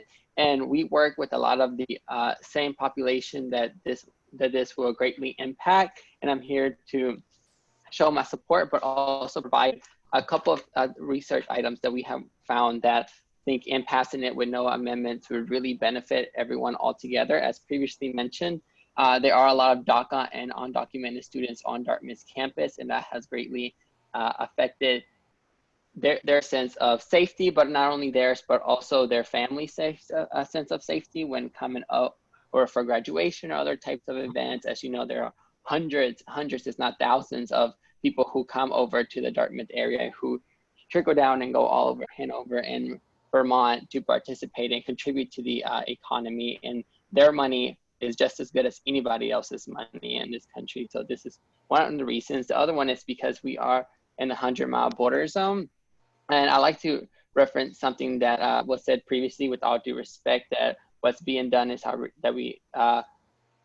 that what is already in place is already good enough. I strongly beg to differ, as we are seeing previously before, and as Co-Fire members, also Fuerza members, we have seen that ICE is definitely still going around the Upper Valley and collecting individuals and setting up these checkpoints.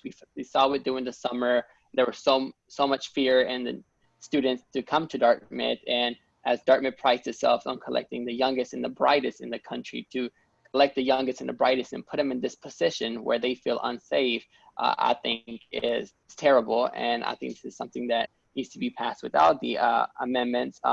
Also, another comment I'd like to respond to is the fact that right now might not be the best possible time for this. And I also would like to bring in some points on why it is now more than ever crucial to do this. As you all know, a lot of the people who this will affect, who are undocumented or brown or black people or people of color, are the ones who are deemed right now as essential workers. So these are the people who are continuing to work, continuing to provide the milk, the bread, the eggs that you have the privilege to have on your table every single day. And for them to still be able to still go out, to be forced to go out under these conditions that are occurring, and to not feel a sense of safety, that would not only greatly impact the ability that you will have later on in the future to obtain the items that you currently have, but morally, I just don't see how that is something that will not affect the people who have strongly voted and advocated and have previously voted, as we have seen, to pass this already. And yeah, these are taxpayers. These are taxpayers in these locations, and they're continuing to provide for you all, and to feel this sense of unsafety and uncertainty under this time specifically, and especially what Co-Fire has seen, and we are continuing to see right now nationally,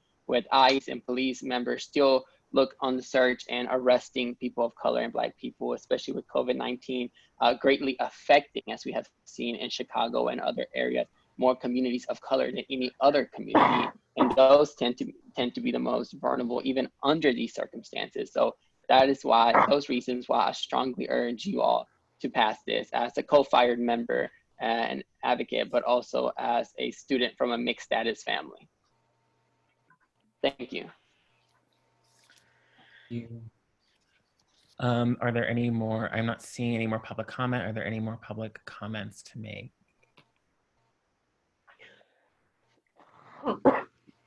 Otherwise, Claudette, Chief Frank has raised her hand.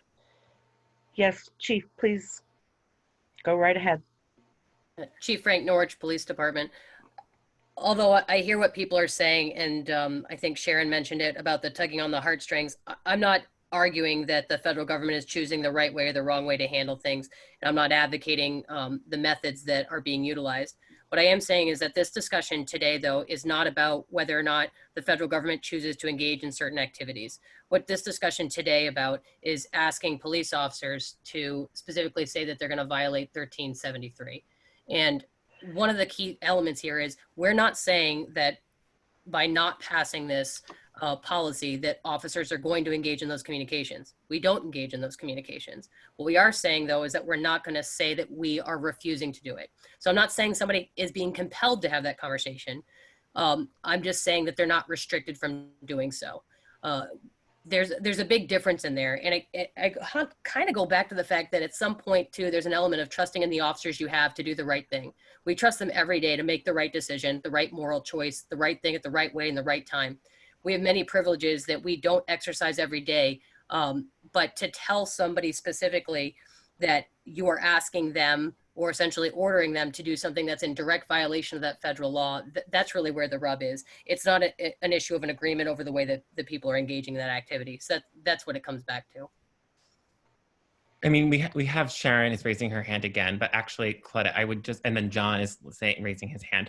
I would just like to make the point that, you know, the passage of this policy is compliant and its compliance is completely legal, right? We're asking you to follow our policy, not to, 1373 regulates lawmakers and policymakers. It doesn't regulate the police department, right? So even if you want to, if you're choosing to interpret the 10th Amendment pre-2018, right? I just feel like cops telling ICE that they can't pass info to them does not violate 1373. 1373 is a law for us. But I think to make this other point that you were talking about with constables and police officers having the ability to enhance these policies, I really do believe that it is implicit in that state law that if we were to pass this, that you were to take it on yourself to have this policy, right? Because we are requiring a department to enhance this policy. So I do want to make that point. And if you would like to use, town resources or professional services to have a lawyer like dig into that specific question, like perhaps that is something separate to this moment that we are discussing. But I did want to address that because Claudette had that question. But sorry, John has his hand up. Yes, John Langus, please go ahead. Thanks. Chief Frank, I just wanted to ask you, what's the Norwich Police Department's policy on the enforcement of federal laws on the possession of marijuana? Woohoo. So in that case, we go by through the state's attorney's office, and that's an interesting thing we've dealt with. So we ran into a situation similar to that where we had an individual who had been placed under arrest for a completely unrelated criminal offense. During that time, that individual was in possession of a green vegetative matter consistent in odor and appearance of marijuana. We didn't test it. That person had had those items that were then stored in our evidence property locker. We reached out to the state's attorney's office and asked what we were supposed to do with that, because by Vermont law, they were allowed to receive it back, but by federal law, they were not. And the state's attorney's office said that it got into the very lengthy, some sort of a discussion regarding commerce and interstate, whether or not it had traveled from one location to the other. But the person had to prove that they had grown it in their own home with no outside interstate issue in order for it to get returned. Again, it came back to some sort of an interstate commerce issue through that element. And so in the end, it was forfeited and destroyed. So we referred back to the state's attorney's office on that, because they control our acting authority as far as what we can do for case law in that entity. So for the other marijuana that's there, it's not seized, so it's not police property. So it wasn't something we had to address. So, I mean, it's interesting that that's what the state's attorney came back with, because that, again, is another long-standing constitutional debate in our society about whether the federal government has the authority to regulate things like marijuana cultivation, use, possession. John Langus, I'm sorry to interrupt you, but I'm going to ask people who are on the chat, just be very careful. Okay, go on. So it's a very similar situation. It's a constitutional debate that's been going on for a very long time in our country. And with marijuana possession, a lot of states have now taken the view that they do not think that it's legitimate under the U.S. Constitution for the federal government to impose these sort of regulations. It is a very similar sort of discussion. And I think that the police would be just as protected in honoring this personnel policy as they would be in honoring that guidance from the state's attorney's office on the marijuana issue. Claudette, so there's stuff happening in the chat, and this is probably a virtue for upgrading to our webinar if people are concerned about that.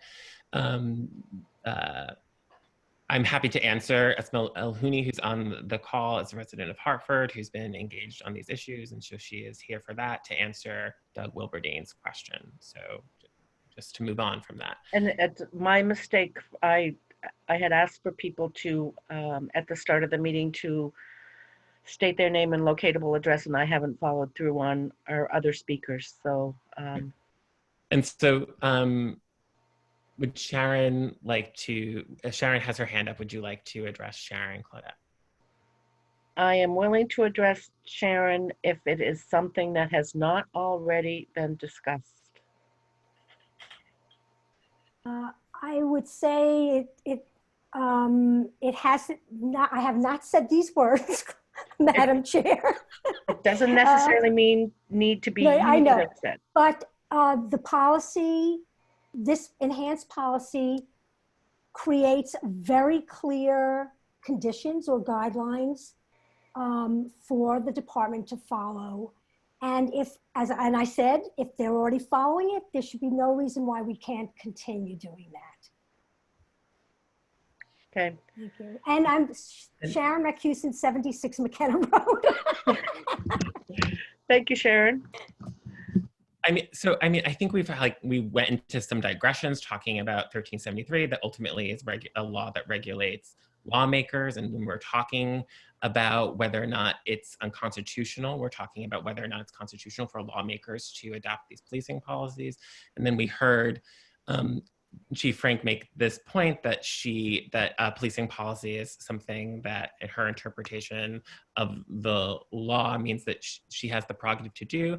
I think it is very implicit in that law that that they follow, that the policy becomes adopted if we take that direction.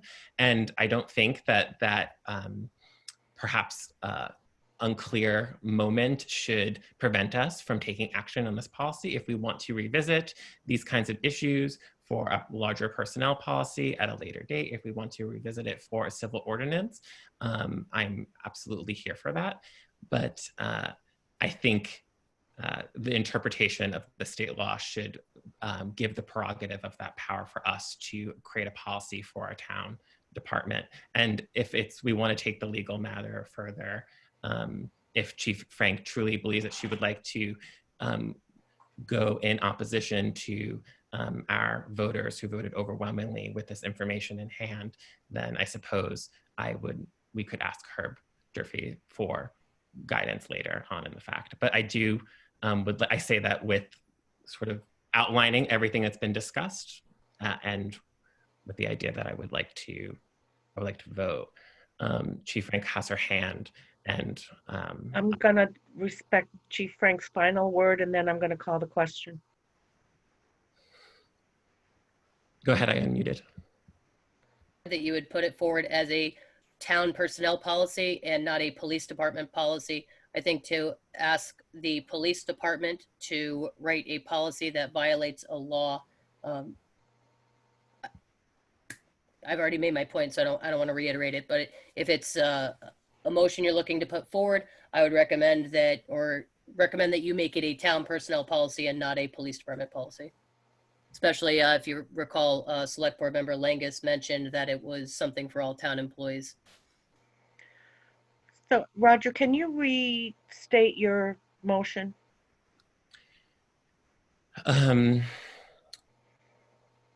It was written up on the motion sheet if you want to just read the motion on the motion sheet. He edited a little bit. I know, but I'm not sure if he meant to or if he was just trying to make it up on the fly. If you meant to, sorry.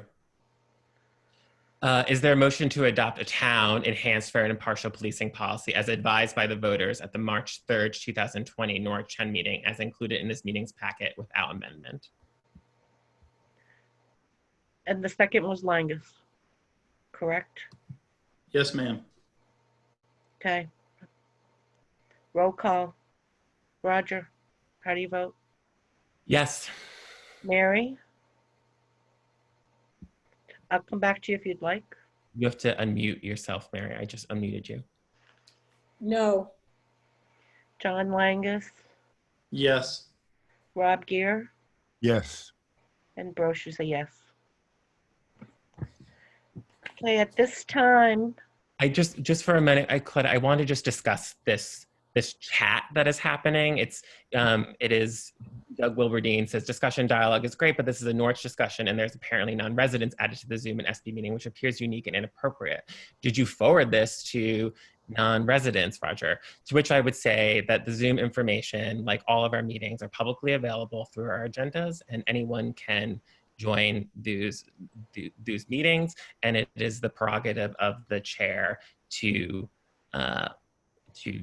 make those decisions. And so I will say that I am in a unique position as a Zoom host that I have approved everyone who comes into this meeting, as long as they are identified as a human, right? And that I give that over to Claudette. Same thing with comments. Sharon has previously at 8:27, if Burlington has passed this very recently, we should not have a problem with this. Sharon then says at 8:29, woohoo, right? So I think it just really makes the point that either I'll look into turning off the chat if we want to use the meeting feature or to consider additional webinar. But I did want to just address that because the conversations that were happening in the chat do not take away from the credibility of our discussion. So I wanted to say that. Yeah, and Doug, just to point, we cannot close any public meeting to Norwich residents only. That is in opposition to the state's open meeting law. And it is the prerogative of the chair to accept comments. There's nothing that says that the public comments can't be made from members that are not Norwich residents. That's another piece. So, and knowing too, just because, you know, these comments are, you know, subject to any other public record, you will see too that Kira Kelly, who is a resident of Heartland, sent me messages privately as well. So you will see that all for the record. And I believe I said earlier, I had centered that of what was happening in the chat. I mentioned where it was coming from. So, yes, you did, Roger. This is a moment of transparency because I don't, yes, this is a new feature that we are learning on together, and that is what this is. Right. So at this point, I have on the agenda a break, which... Frank has her hand up. I don't know if that's a holdover or not. I'm sorry. Pardon me? Frank has her hand up. I don't know if that's a holdover. That was a holdover. Okay, great. Sorry. So we're going to take a 5-minute break, and then I had added also a 5 minutes to reassess the agenda and see if we wanted to go forward with everything else. But I think we're on time, and so we're going to go forward, but we now will be taking a 5-minute break. Coming back at 8:37. 8:37. I just don't agree.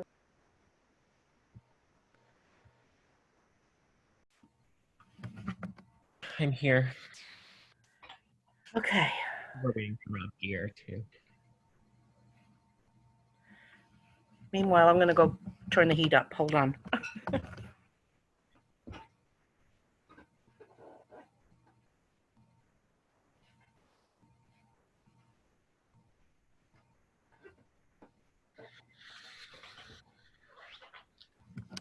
So, I'm sorry, we haven't resumed the meeting. Okay, resuming the Norwich Select Board meeting at 8:38. Claudette, can I ask a clarifying question about Herb as regards to the motion that we just made? Yes, please.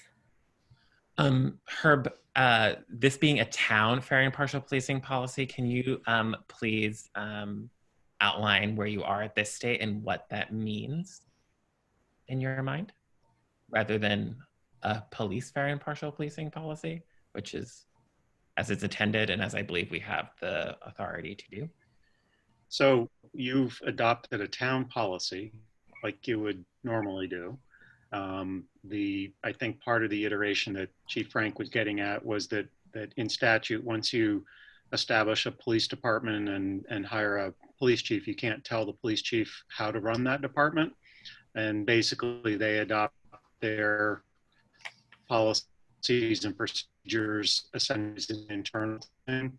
But you've adopted a town policy which applies to the town. There may be some legal input that I have to see with regard to that, but generally speaking, I don't think so. I think you've adopted a town policy the way that you would normally do that. So my thing is I'm going to take whatever you guys adopted, put it on town letterhead and have the typical signatures from you folks. Okay, thank you for that. Okay. Yep. All right, moving on to our next agenda item. It's the social media policy revision. What I tried to do with this was to include Zoom aspects, number one. That was the primary focus. And then the secondary focus was we have a trails website that is an interactive website in that there's a email link on that website that is not a town email link. Oops. So has anybody have a chance to look at that revision? Any comments on that revision by the select board, by any members of the select board? I thought you did that well. I thought you captured the Zoom aspects well. I think those were useful additions. Mary? I thought you caught the Zoom aspects nicely as well. I was a little confused about whether or not there's a moderator for the Trails Committee. Would it come through Recreation Department, or, you know, they seem more closely allied with the Conservation Commission. That's not mentioned. So, and also, what is the sort of, you know, what is the oversight for that Trails website? There was a moderator. Oh, I believe there is a moderator that's listed, but I don't know if it's the same person that is connected to the email link. And maybe Herb can clarify that for me, or a member. But also in the policy itself, I don't think the Trails website is listed under one of the moderators that are mentioned. You know, I think Bree might be the Recreation Department might be the closest one. I don't think there is one for that website. So that was a little confusing of how that works. Well, that's part of find my wanting to address it in this policy to try to clarify how it works. figure it out, yeah. Because right now I don't know. It's just this sort of there. Right, with an email link that is not a town address as an email link. So it allows for, I guess, whoever responds to that email link needs to be aware that what they're asking or commenting on, to my understanding, is subject to the provisions of the open meeting law. And I don't know if there's a disclaimer on that email link that says that. I didn't connect to the link. Those are some of my concerns about that website. The Energy Committee website does not have an external link. And I see both John and Herb raising hands. I just note that George Clark is with us, I think, in the meeting, who I believe is on this committee. So I don't know if he may have some insight into any of your questions. I don't know the answer to that. We'll go to Herb first and then George. So the Trails Committee designed that web page on their own. As a town manager, there is a little bit of a concern that I have, probably the same as yours, Claudette, about some of these things that are tentacles off from what our main source of information is from that standpoint. Overall, I would like to have basically if people have those things, like the rec department, like the police department, they should be doing it in concert with, you know, under the hat of the town. As a, for instance, the Trails Committee is technically a function of the Conservation Commission, but the Trails Committee also they're individuals that would like to essentially remain kind of informal without the formality of being a true committee. I do think that they strive to try to meet the open meeting law where they possibly can, but that committee really just started out being trails maintenance. And as they've gotten into other things, I think they're a little bit more formal now, that it may be time for the board to have a discussion with the Trails Committee invited about, you know, really what is the direction of the Trails Committee? Is it part and parcel of the Conservation Commission? Should it be a standalone committee, you know, and formally appointed by the select board and all that, which would truly bring in the open meeting law stuff? Or are they just going to remain what was originally intended, which was really more the trail maintenance type of stuff? So there's a little bit of a gray area in there. And so overall, I would recommend that at some point you have it as an agenda item and invite the Trails Committee and see to what level of formality that you need to take it to or not. George, did you have a comment? What Herb has said sounds very good to me. It was my understanding that we had appointed the Trails Committee members. No. Okay. So how do we want to move forward with this social media policy then? Revision. And John, I got back into starting the discussion without a motion. Sorry. I'm happy to make a motion. I would move that, I'm sorry, I moved away from that motion. I move to adopt the Town of Norwich Digital Media Policy, also known as the Social Media Policy, as drafted and included in this meeting's packet. Do we include any, is it the board's desire that I delete the Trails Committee material that's in the draft policy, or leave it in and find the answers? I personally think it makes more sense to leave it in so that they know they're subject to our general policy, but then we don't have to get so much into their business about what they decide to put on their website. Roger, did I see your hand raised? Yeah, I think the purpose of this revision, right, because this was just created not too long ago, was just to make sure that we were addressing Zoom technology.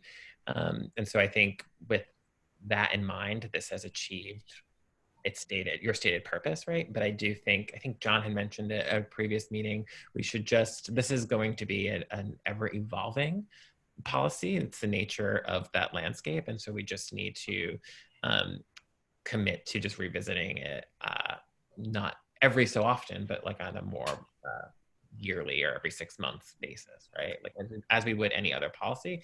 So, right, so for the obviously special circumstances, I think it was smart to address the Zoom, but I think everything else, we can revisit it more comprehensively, maybe in a little bit from now. Mary has her hand up. I agree with Roger. I think the Zoom issues were the issues that needed to be dealt with right now, but I also think that the Trail Committee is going beyond maintenance. If they do have a website and they are promoting the trails, that's a different task. And I think there should be some coordination somewhere, maybe just a person from the Conservation Commission who agrees to be moderator or some awareness. So I like the idea of making that a future agenda item, but keep the language about the Trails Committee in the policy. Rob? Yeah, I wonder how much of it is people's limited knowledge of how to create an official town website and maintain it. And maybe we should have some of that information set aside as a tutorial or documented in some way so that people don't chase off in different directions just because it seemed to be easier to do it that way. That would probably be something Herb would have to deal with. So just to go back, I'll second that motion. Could we? Yeah. Maybe a good use of the chat feature. Herb, did you have? I thought I saw your hand kind of waving. I was just making sure that Madam Chair had garnered a second on the motion. Okay. George, who is maintaining, or who's the link in that website, the email link? Do you know? Yes, that's Norwich Trails, and Doug Hardy receives those and then he farms them out. And most of the comments that come in there are concerned with problems on the trails, such as fallen trees and things of that sort. So that's the way in which information is collected from the public about conditions on Norwich Trails. And is he also the moderator of that website who updates no, it? Jerry Plummer, in coordination with the Conservation Commission, runs the website. So they're somewhat different individuals one individual handling the input from the public about trail conditions, and another one running the website. And it's done, the website is done, Jerry is in charge, but other people are helping him do that as well. Okay. Any other select board comments? Any public comments?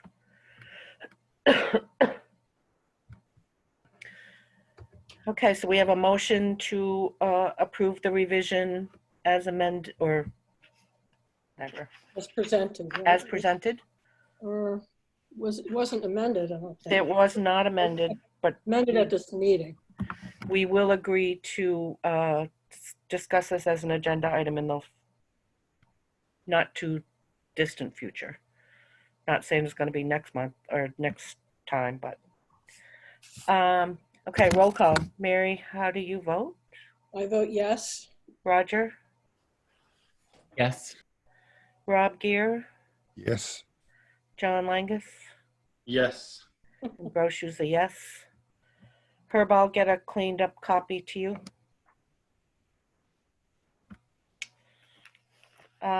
Next item on the agenda is the cybersecurity policy. And Mary, this is yours. All right. I don't have a whole lot to say about it. It's not my area of expertise, but I looked up the National Institute of Standards and Technology framework and just tried to adapt it into a policy that might work for Norwich. So I'm going to rely on the technical people on our board to really go over it and see whether it seems comprehensive and workable. So is there a motion? I'll move it. I'll move to adopt Town of Norwich cybersecurity policy as drafted and included in this meeting's packet and as amended during this meeting. Is there a second? Second. Any comment, any discussion? I see Herb.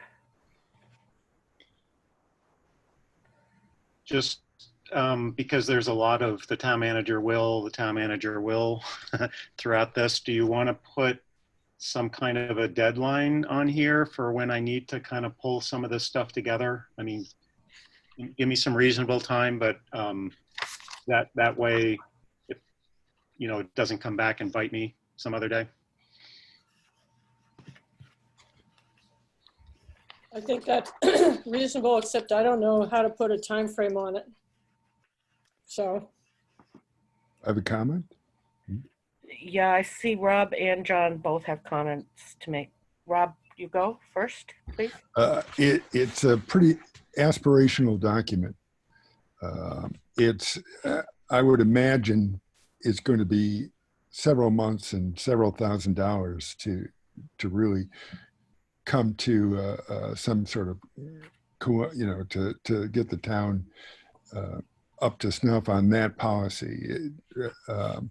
I think it's a good policy, but it does involve a lot of effort, things that have to be accomplished, and some of it's going to cost money.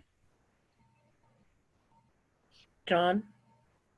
Yeah, I just sort of echo both Herb's sentiment and Rob's that, this may be something that we don't adopt tonight, but we have sort of broad consensus that this is the direction we want to see the town moving in. We reach that understanding with Herb, and that we want this to be sort of part of the, periodic updates through the town manager report, progress toward these sort of goals, asking us when there's sort of a roadblock of, I can't get this part of your proposed policy put in place until you give me some money to do X, Y, and Z, or until one of us on my staff gets, this sort of training, whatever that is, but that we get on a path of, sort of regular progress towards these sort of goals that we all agree are where we want to end up, but that probably would not be ready to just say, you are now subject to this. I see Mary and then Roger. Would you want it just rewritten so that it didn't seem like it had to be done tomorrow? I mean, is it the content or is it getting it done? Rob? The content, I think, is fine. And the only thing I sort of had some hesitation about is that we would be better off after a cybersecurity incident than before. That's pretty aspirational, but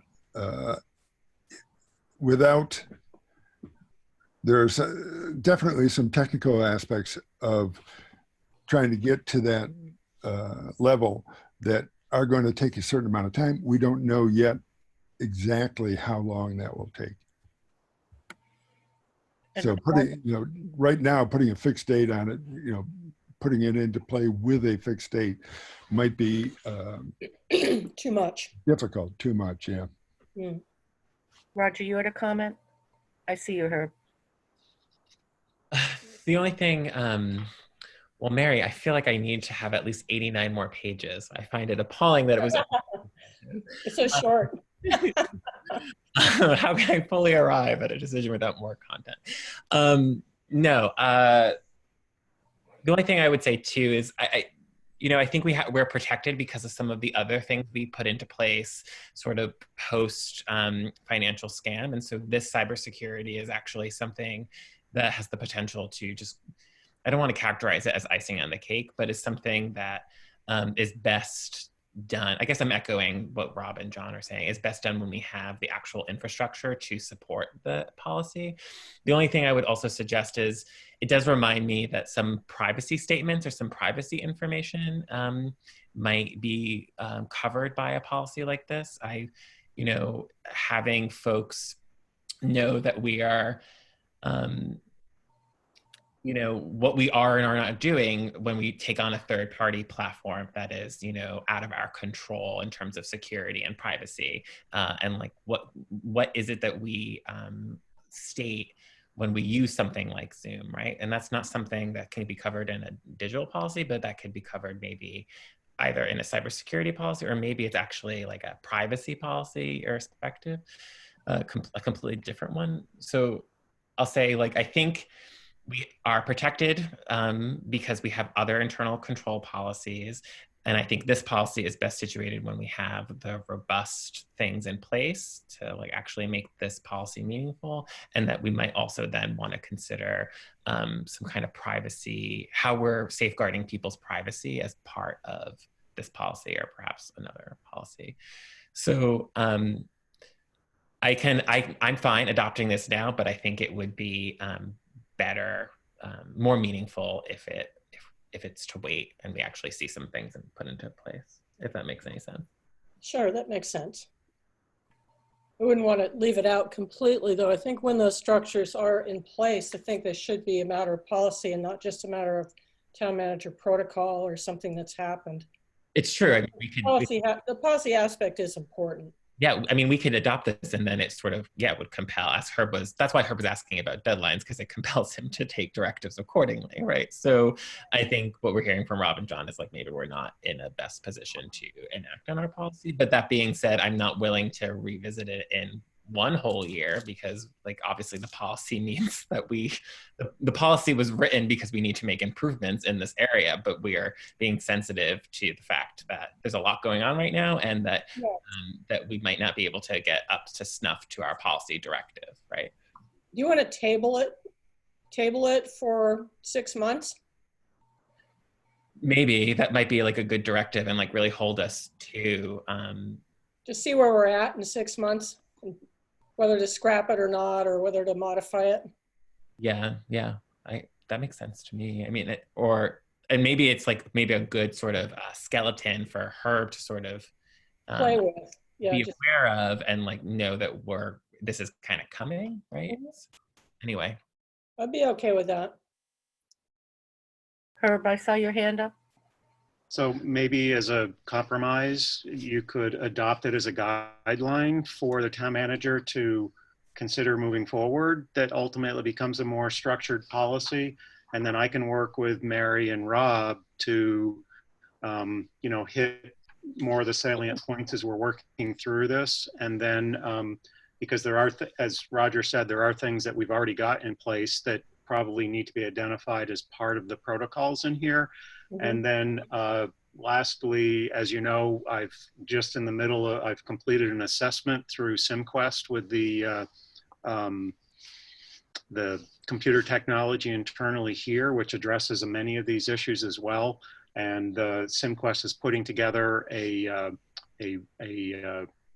design for a roadmap on how to implement the changes to that to improve on the assessment. And then what I plan on doing is trying to put together an RFQ for you folks to consider that essentially would be getting, it's going to be technology based, the money involved with it, but that to me would be a component piece of the whole.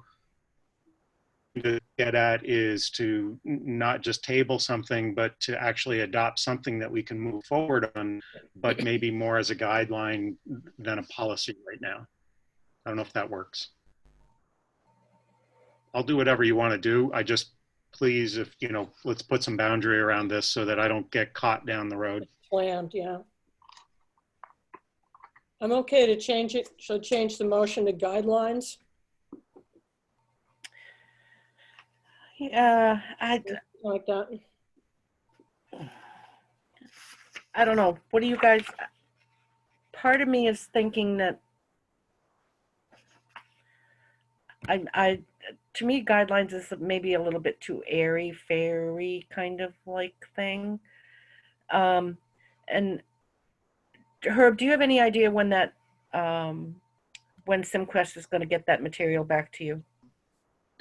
So I forwarded you the assessment. I don't specifically know when they're getting back to me. I can send a thing off to Carrie tomorrow, just asking what the status is and report back to the board.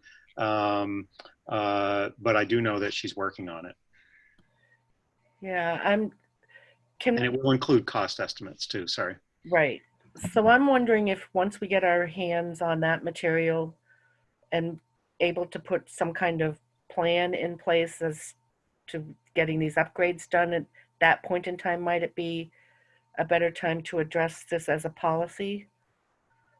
For me, that would be fine. I need more hugging around that assessment and what is being proposed for the roadmap with regard to the technology side of stuff. And then just for me, it would just be time on the other things that we've already put in place since the financial crisis, such as internal controls, cross-training, that sort of thing. It's just wrapping hands around that to get it into a more documented format, which gets back to Roger's desire from several months ago. Yeah, and the other thing I don't want to see happen is that this just gets pushed down the road and Under the rug. nothing is done. Right. Right. I don't know. I think I'm just gonna put it out there. I think we should table it to a date and we take it up, and that we and that's what I think. In the meantime, I think First it's a good meeting idea. in May. How's that sound? What is it? Mid-May? Well, if we, by the first meeting in May, I would hope we would have something from SimQuest back with a. I'm thinking like July, Claudette. You're thinking July. Okay. Okay. I don't know. Maybe others disagree, but First I'd be meeting okay in with July. July. I see other people nodding their head. I think July would be fine. So we'll table it till July. Table until July. And, you know, we could always tweak it. Okay. So unless I hear differently, this is tabled till July. Cyber is tabled. Okay. Moving on then. Tiger Town Road culverts. Culverts. Herb, this is your agenda item. the local concerns meeting. I'm guessing this is it. This is it. So if I may, Madam Chair, I'll just grab the stuff from you at this point. As part of the grant funding that we received through the Transportation Alternatives Program through VTrans, the Vermont Transportation Agency, they require a local concerns meeting. So basically, it just needs to be a warned meeting where this is on the agenda and there's some general discussion about it. If there are any concerns of the public, obviously that is part of it. So at some point, you'll want to open it up for public comment.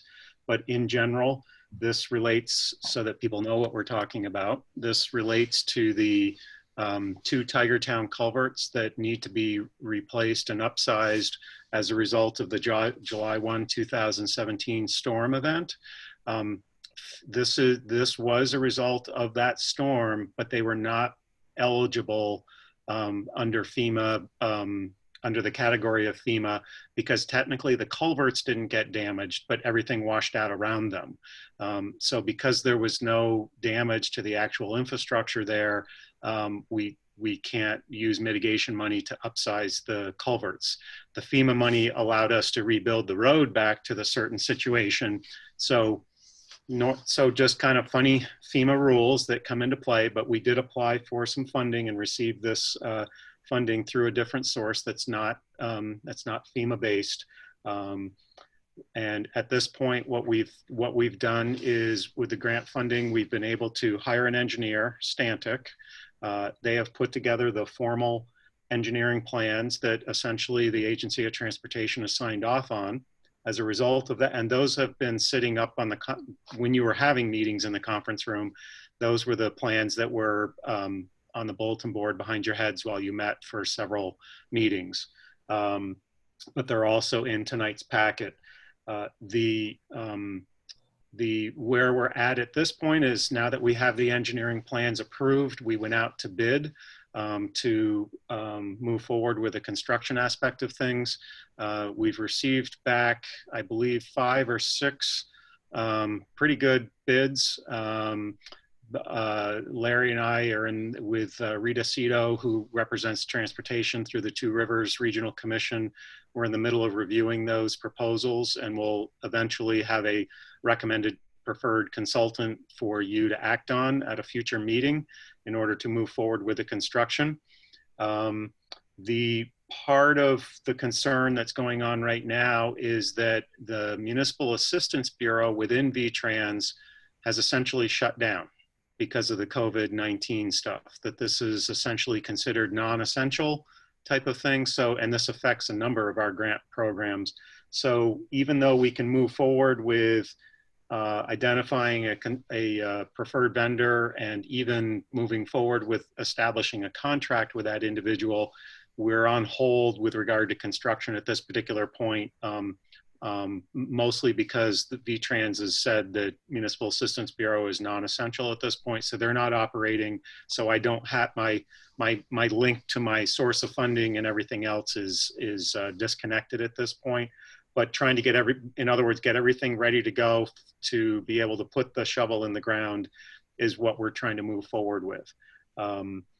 It's pretty basic engineering in terms of what's going on in that area. I purposely did not have the engineer here tonight to give you a whole update in terms of what's in those particular plans. And that also came at your direction, that you thought that we could just do this general presentation, which meets the intent of the local concerns meeting without having to have a whole engineering presentation as part. That's not required as part of the process. So if that's enough introduction for you, in addition to what's in the packet, if you have questions for me, great. And I would just encourage you to open it up to any questions from the public so that we do meet the intent of the local concerns meeting. Any select board comments or questions? Any public comments or questions?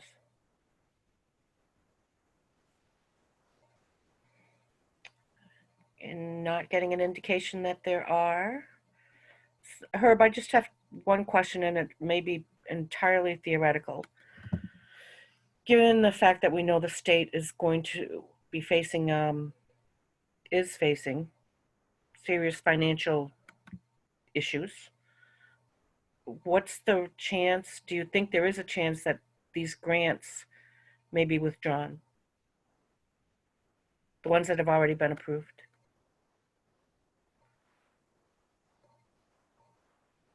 I think we lost Herb. Hear it? Yeah, he's frozen. Unfreeze yourself, Herb. Make it unfreeze. A Oh no, good question to get frozen on. he jumped off. I'm sure he'll dial back in. So those of us with Easy Fiber don't get cut off or frozen. Right, there was some snark on that in this chat that said, like, someone's like, oh, is this Easy Fiber? And they're like, no, it is. It's got to be Comcast. Anyway, Linda Cook has her hand up. Would you like to recognize her? We could recognize her. I won't probably have an answer for her until Herb comes back on, but certainly recognize Linda. Go ahead, Linda. Hi there. I'll just be the silent part of the filler you're trying to fill. Looking at the total of what's in the package, you've got a total of $343,091. Is there a local match to this? And if so, what is it? And where would the funds come from? I know we were told at one point in time, but I, for the life of me, can't remember. Herb, are you back now? Hey, Roger, this is Herb. I'm on the phone. So Herb, one of the questions that I was asking, I don't know if you heard it before you left, was, do we, with your crystal ball, any chance that the state may withdraw these grants that have already been approved? No. I think all that's happening is that they're recognizing the COVID-19 issues that are out there, and they're trying to either adhere to the governor's order with regard to critical versus non-critical projects. And because, for instance, non-residential construction is not considered critical, they probably have determined that the organization like the Municipal Assistance Bureau, it becomes non-essential during this time frame. But I do not believe that this results in any kind of pulling funding or stopping anything.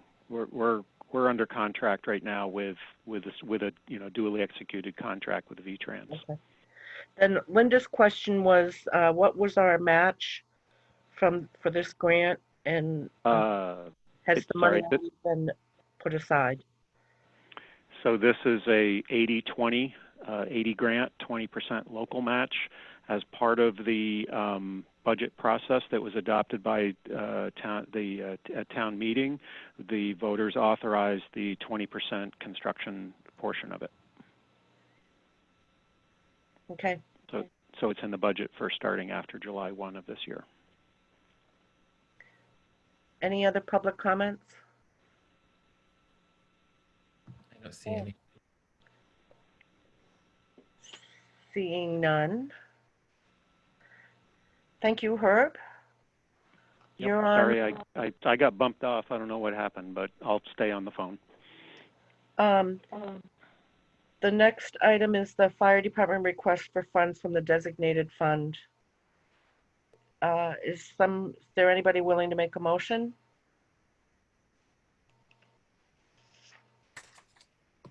Sure. I move to authorize the expenditure of up to $3,094.03 from the fire station designated fund for the payment of repairs to the fire station equipment and building infrastructure. Sarah, second. I'll second it. Any discussion?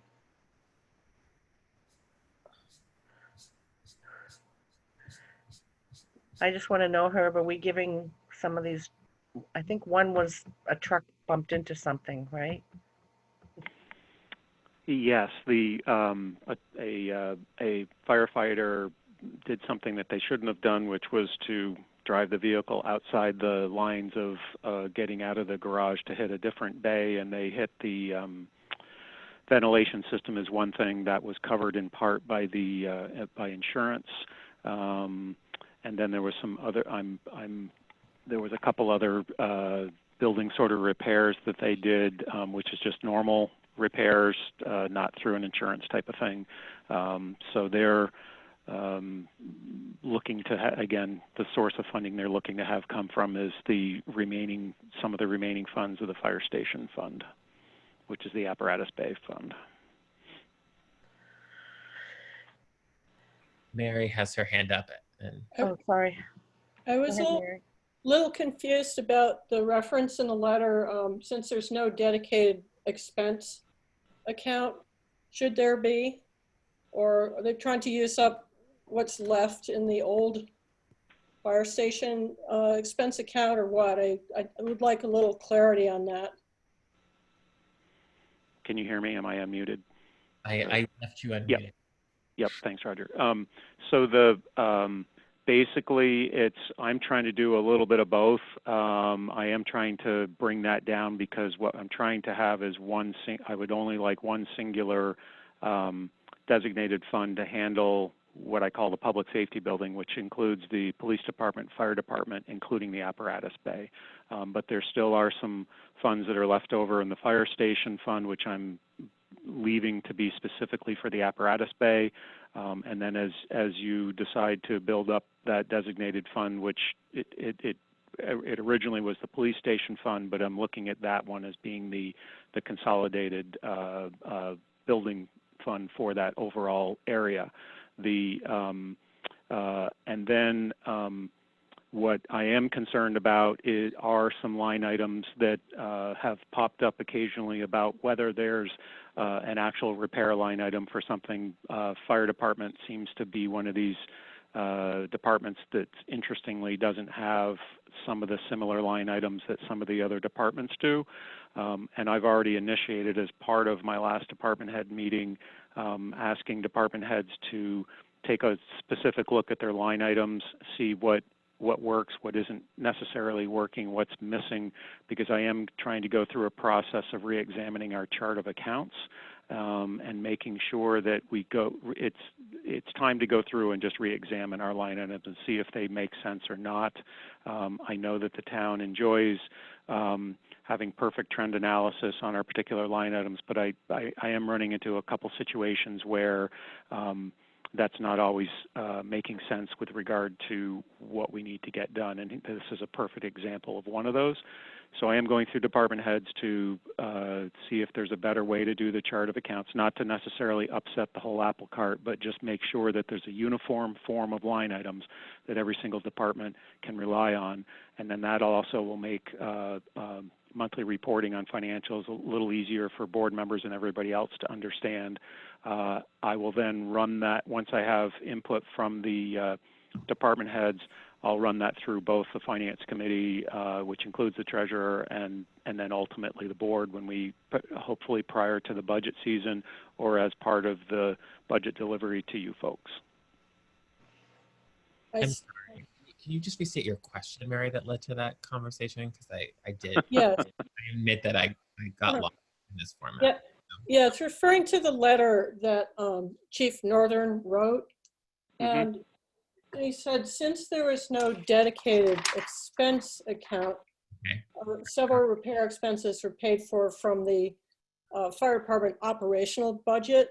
And, you know, I am glad that Herb is going to go through the chart of accounts, but when he's done, I'd like to be clear on what comes from where, because when he just said, oh, I think that should be the, you know, the police fund, when, you know, it's the leftover apparatus bay fund. It's just not very intuitive and clear to me where the money's coming from for repairs at the fire station, but I'm sure he'll give that some consideration when he's redesigning all the line items.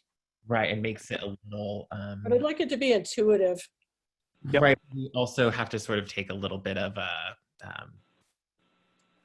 kind of, it's sort of an odd thing to approve for us, right? Or does anyone else find that? Not necessarily, no. In this particular instance, how it's maybe somewhat unusual is that the fire department doesn't have a traditional repairs and maintenance line item that many of the other departments have.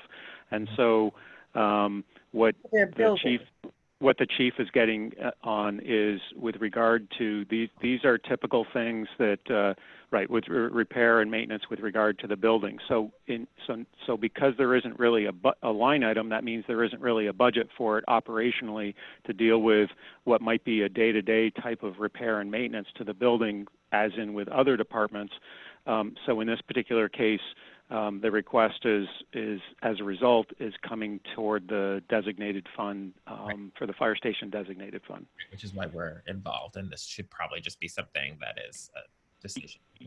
Right. Normally, I would just kind of go through, do this. This would pop up through the AP warrants, but because I'm looking to expend designated funds here, you folks have to approve the use of designated funds. I know that part. I think I just lost myself in the explanation. Sorry, but thank you for your patience with me. No problem. Any other select board comments? Public comments? Roll call. Mary? Yes. Roger? Yes. John? Yes. Rob? Yes. Brochus, yes. Thank you. Still on you, Herb. Hazard mitigation plan. Is there, oh, sorry. just wondering if there's a select board member willing to make a motion.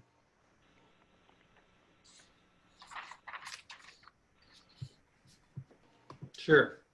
I move to authorize the town manager to execute a contract, TRORC, to develop a duly approved FEMA hazard mitigation plan according to the town's RFP dated January 27, 2020, for an amount not to exceed $10,122, 75% of which will be reimbursed by the state via FEMA grant up to $7,612.50. Is there a second?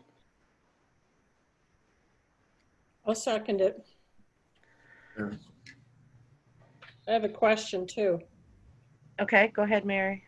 So it looked like it was TRORC and then I don't know if it's a private firm in Alaska. And was this a result of an RFP that, you know, you had two entities competing for this or what? This is a question for her. So there was an overall request for proposal process where we put it out on the Vermont bid registry for those firms that we knew that did this typical work. We did a direct mailing to them. We put it in the Valley News. We put it up on the Vermont League of Cities and Towns classified ads. And I think the Two Rivers Ottaquechee Regional Commission had a list of some vendors as well that did this type of work. So we did some additional direct mailings out there. So the idea was an overall broadcast RFP process. We received back two proposals, one from Two Rivers, the other being from that firm where basically the initial, I guess the place of work is Alaska, but the individual that's working on this actually lives up in Essex, Vermont. And based on a review, the review team was made up of Rod Francis, Chief Northern, and myself.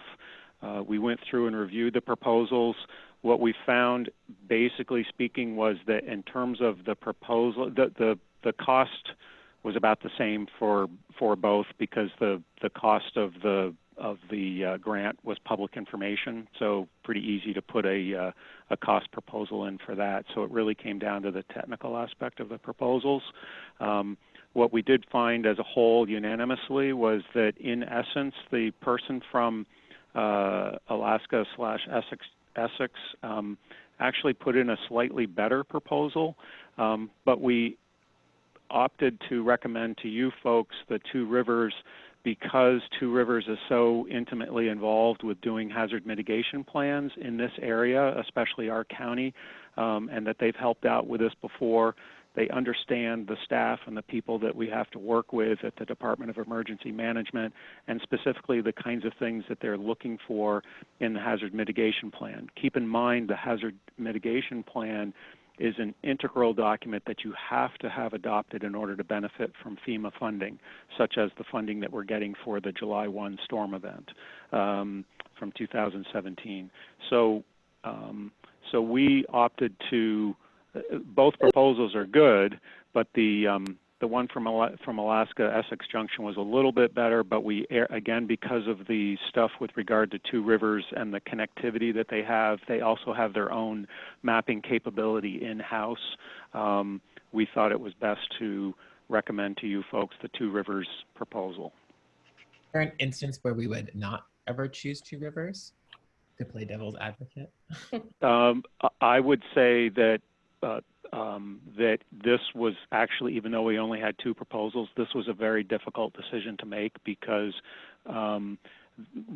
sometimes what I look at is to say, well, just because Two Rivers has dealt with it all the time, that sometimes it's good to give work to other vendors because it makes them more, so that you have a level of competitiveness between qualified vendors. The concern that we had in this particular instance was it didn't look like they had a lot of local sort of Vermont flavor. The person obviously has done really good stuff up in the Alaska area, but I didn't see that there was a lot of localism, meaning Vermont-based type of work that is in the same bailiwick. So that's really the hairline difference between where we went with this. So this to me is not, it was not by any stretch of the mean was not a foregone conclusion for Two Rivers. Matter of fact, there's a little bit of anger in my part, because originally when we were seeking to have Two Rivers help us with this, because they helped us with our last one, they said no. And then when the FEMA funding, what happened is there were a number of communities in the Windsor County area that there's only so many of these things that Two Rivers can pull together at any time frame. But once we got some funding through the state made a request for some FEMA funding, that interestingly that Two Rivers was able to put a proposal in. So I was kind of annoyed at that, but enough time had gone by such that they had unloaded some of their backlog that they had from a year ago in order to be able to pick this up. But initially I was kind of annoyed that they said they couldn't do it, but then they were able to do it when money became available. So that has been a very difficult decision through this process. But I do have faith in the employees and the work that they do there, especially the mapping capability and especially the emergency management related stuff. They have some really good staff with regard to emergency management. Any other select board comments?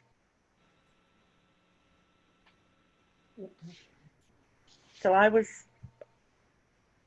was any part of this the fact that our town plan is going up before Two Rivers in a couple of weeks?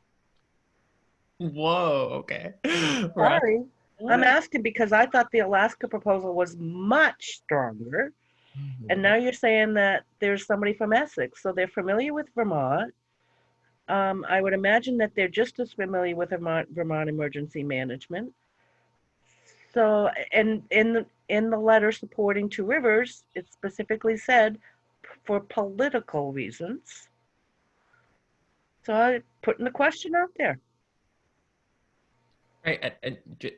I think maybe it could be rhetorical, because I think Mary and I kind of asked indirectly the same question. And anyway, no, sorry, I won't. From my standpoint, I think either firm is qualified. I think that the costs of either are, within the bounds of, each other. So I've provided the recommendation from the group. It's up to you folks, but it's not. If you went with the group that was not what we recommended, we'll move forward with that, and I'm sure it seems like they're qualified to do stuff. So we would work with whatever is your action. Okay. Any public comments?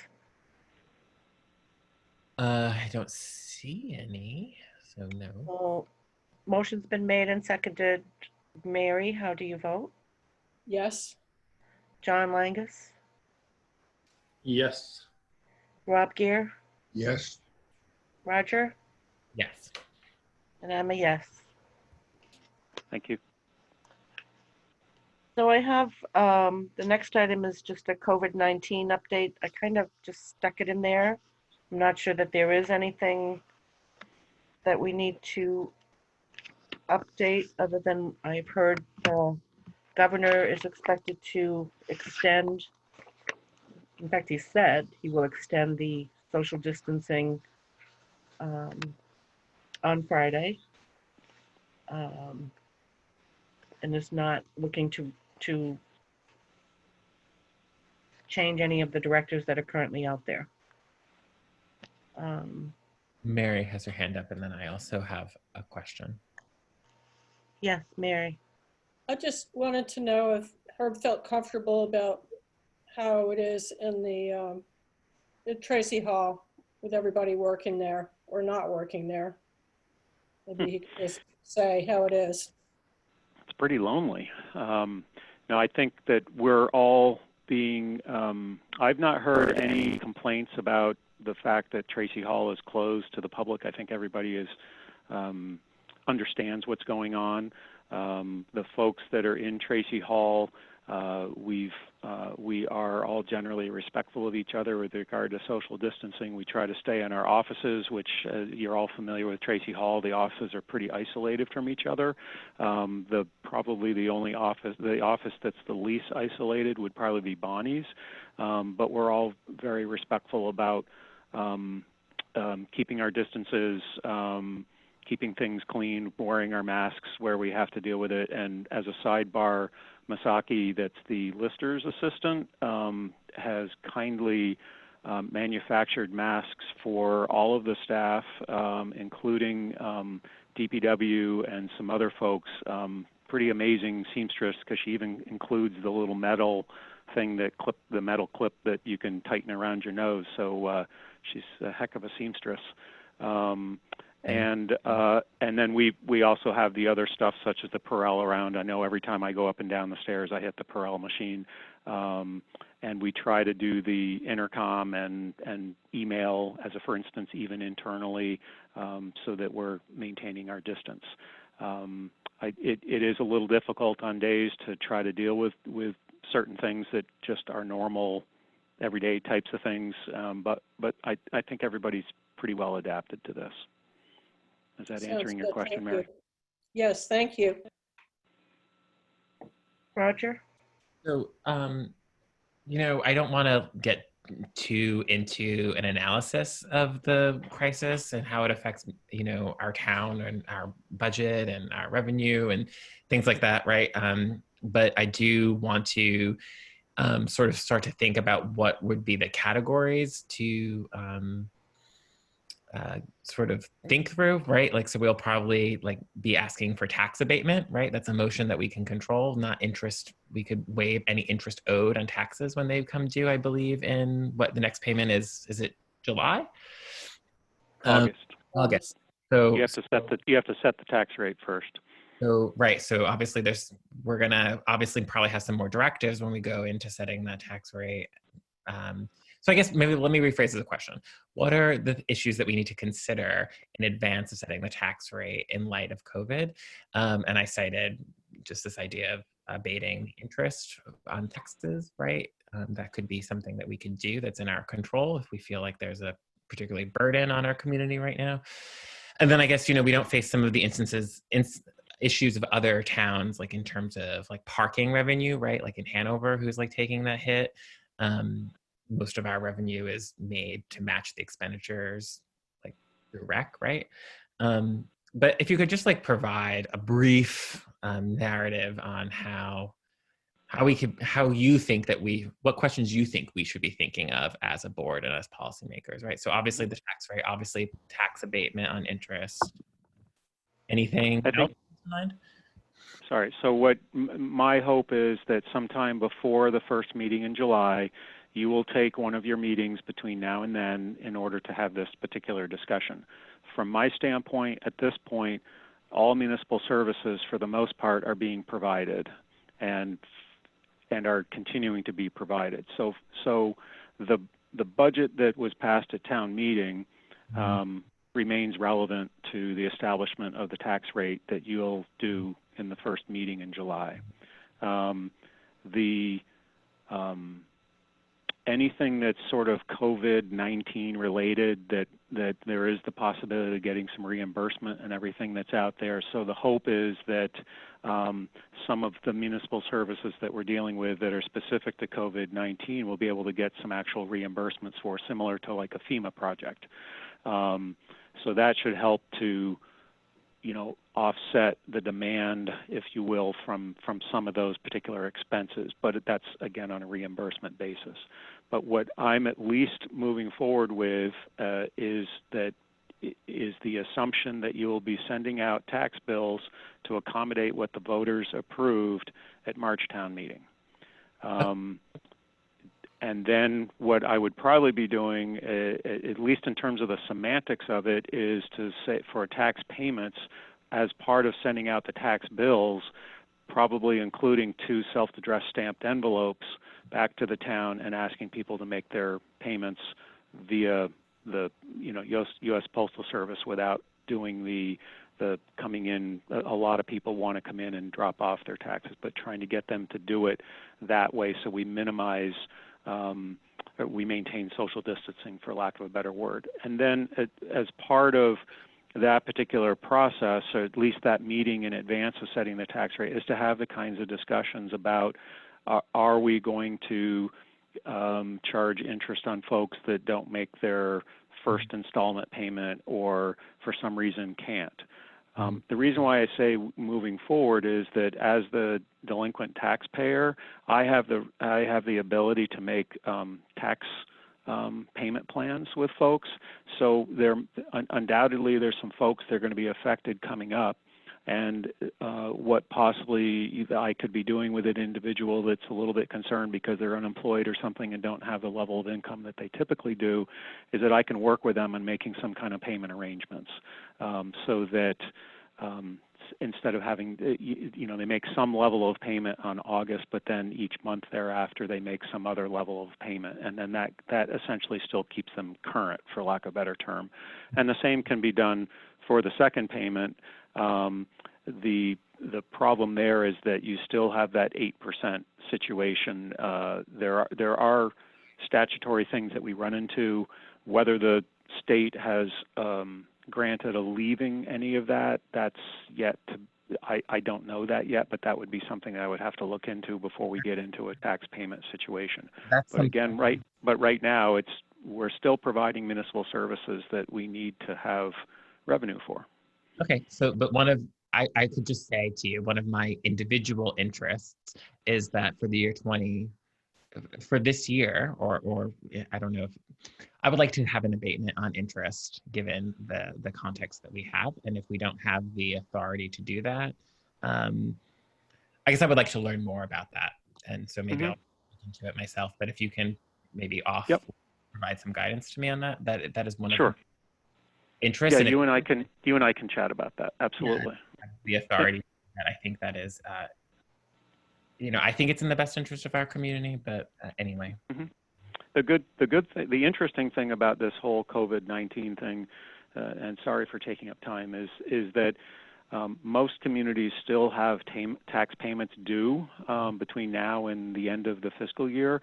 The way that we have our tax payment set up is 2 installments. We've already gone through the full installment process. So we're essentially set, for lack of a better term, again, cash flow wise through the end of this particular fiscal year. Now, if there are individuals that are delinquent, and there aren't a ton of delinquent folks that are out there, in other words, most people have made their tax payments already, that we're only talking about a small sector of the population right now in terms of taxpayers.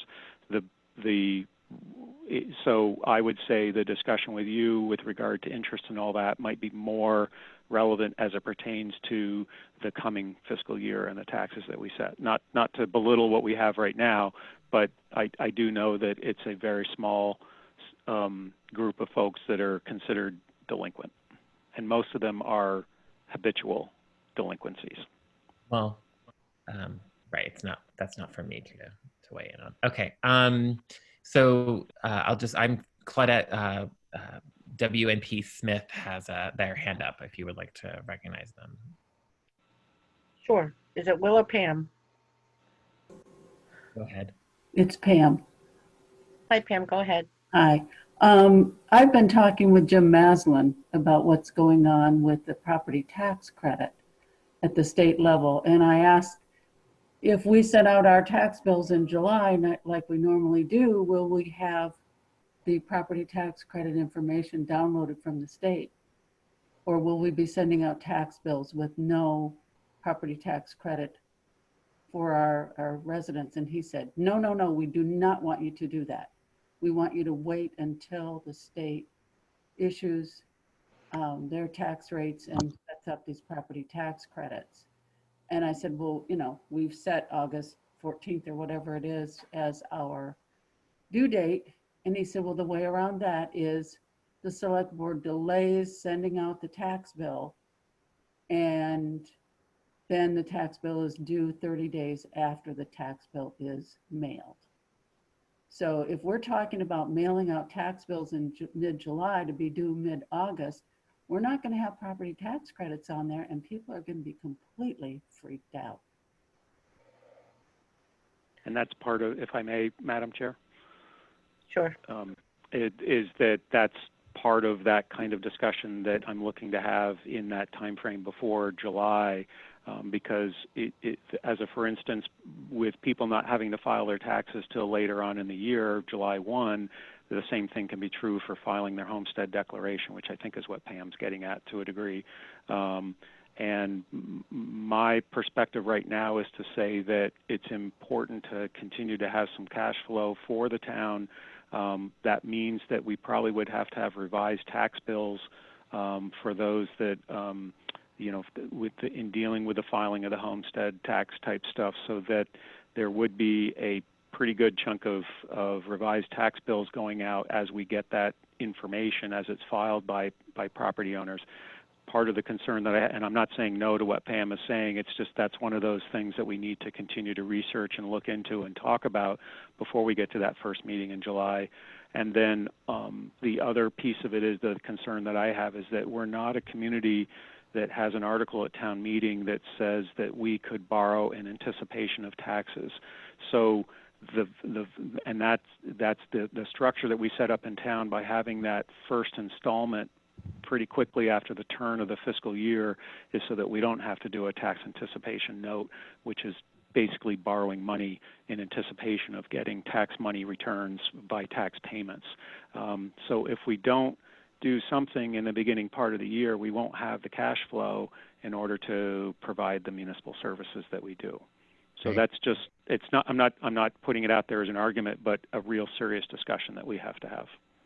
Oh, sorry. I just wanted to point out on our future, unfortunately, I stuck it under parking lot instead of future. It's in the parking lot, this tax discussion. But I also think Roger was going along with some of our expected revenues are certainly going to take a hit, like rec. And we've granted some of our expenses are going to be lessened because we're not paying instructor fees, but right. So Roger, I hear you, and I definitely hear Pam. There was a message sent out on MuniNet today to the treasurers and town clerks. I didn't read the entire thing, but it had something to do with all of this. But anyway, it is yes going to be a future agenda item. And sorry for not looking closely at that. Pam Smith has her hand up again if you would like to recognize her. Yes, Pam. Well, the homestead filing declaration is July 15. Our first filing of the abstract of the grand list, the deadline is August 15. So I'm not sure how you would set a tax rate given that these deadlines have been pushed out that far. Right, all for further. And the agenda state expects us to borrow money if we need to. I think the governor is making some kind, or the legislature is making some kind of an exception under those circumstances, that if we need to borrow, they expect us to borrow to meet our cash flow needs. We will be discussing this at a very not too distant future agenda item for sure. And hopefully by then there'll be more clarification from the state and about what municipalities can do. Herb, anything else on your end for anything else new on COVID-19? I think we've probably addressed everything. Just, I'll be coming out with another of my sort of updates on status of things tomorrow or the next day. You know, call it whatever I'm calling contingent emergency plan press release number 4. Okay. And there'll be some additional considerations for the transfer station. There's Cheryl identified a correction to the lister's office. There's a update to the rec, and so anyway, there'll be an update to that process. Sorry. Linda Cook has her hand up, Claudette. Who does? Linda Cook. Okay, Linda, go ahead. Thank you. My question's regarding what you put up for the town manager update of the coronavirus 19 under fire department. What it is you've listed the fire warden will advise when permits resume, but if you could include my telephone there so that people know the number to call, so that we're not burdening the fire department with the burn permit process right now. And I input what number, Linda, do you want to use on that? 603-208-7847. Okay. And I will continue to do updates on the Norwich Fire Department and on the listservs to try and let people know when things will open up again. But for now, absolutely no burning. Thank you. Okay. Moving on then. Town manager's report. We did receive a written update. Anything that needed to be added to that, Herb, in the couple of days since it was released? I just had a couple things I wanted to mention. That, well, I already talked about the VTrans grants and that they've kind of stopped for a little bit. The other is that I just mentioned that updated emergency contingency emergency plan number 4 is coming out tomorrow or the next day. There's a local emergency plan update coming to you probably.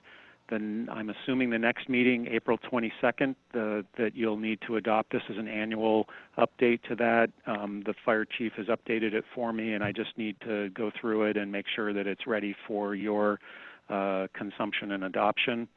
And then lastly, big question. When I was away, you had some discussion about paying employees in the situation of the COVID-19, and I'm looking for a little bit of clarity in terms of what the board's position is. And what's starting to happen is that some employees are starting to hear what other towns are doing. For instance, Hanover, for an initial 2 weeks and now an additional 2 weeks, has basically sent their employees home paid, but they're not working. From my perspective, I see our DPW staff and other staff that's working as essential staff, and that I'm doing what I can to provide work so that no one has to go to the unemployment line. But there are some folks that are questioning, even though we're trying to implement as many of the safety measures as possible, they're questioning, well, if other towns are doing this, why can't I go home and essentially not work but get paid. And that, I think that's intuitively, that's the problem that I have, is that I don't see, I understand Norwich as a town would be sympathetic, but I'm struggling with saying that an individual could just stay at home and taxpayer dollars would keep them there. There clearly is the situation with a federal medical leave, sick pay, that if something happens in their family or to them, that they can utilize that in order to be at home and take care of themselves and their family members. But it has to be a function of when you get touched by COVID-19, not a situation of just being scared that you're going to get it. So I'm trying to get a little input from the board. What I have started to do is looking at the idea of mixing up shifts with crew members, so that, say, 1 week, there's only a certain crew that's in, and they trade weeks, or we do longer days, so that half the crew is working half the week and the other half is working the other, so that if there is something that comes forward, that it's not affecting the crew as a whole. So I am trying to look at outside the box a little bit from that standpoint. I may have to have some of that discussion with the union, but it would be great to have a little bit of understanding as to where you meant. I think it was your March 11th meeting where you were talking about individuals, employees, and I understand you don't want them having to worry about where the food's coming from for the table while we're all dealing in this particular situation. So again, what I've been trying to do is make sure that where possible that employees are doing what's considered to be essential by the governor's order, so that I don't have to have them going out to the unemployment line or something along those lines, or using sick leave or whatever form of leave to stay away, but then if they get it, all of a sudden they don't have the sick leave to deal with it. Am I being clear enough? Yeah, Yeah. Any select board thoughts?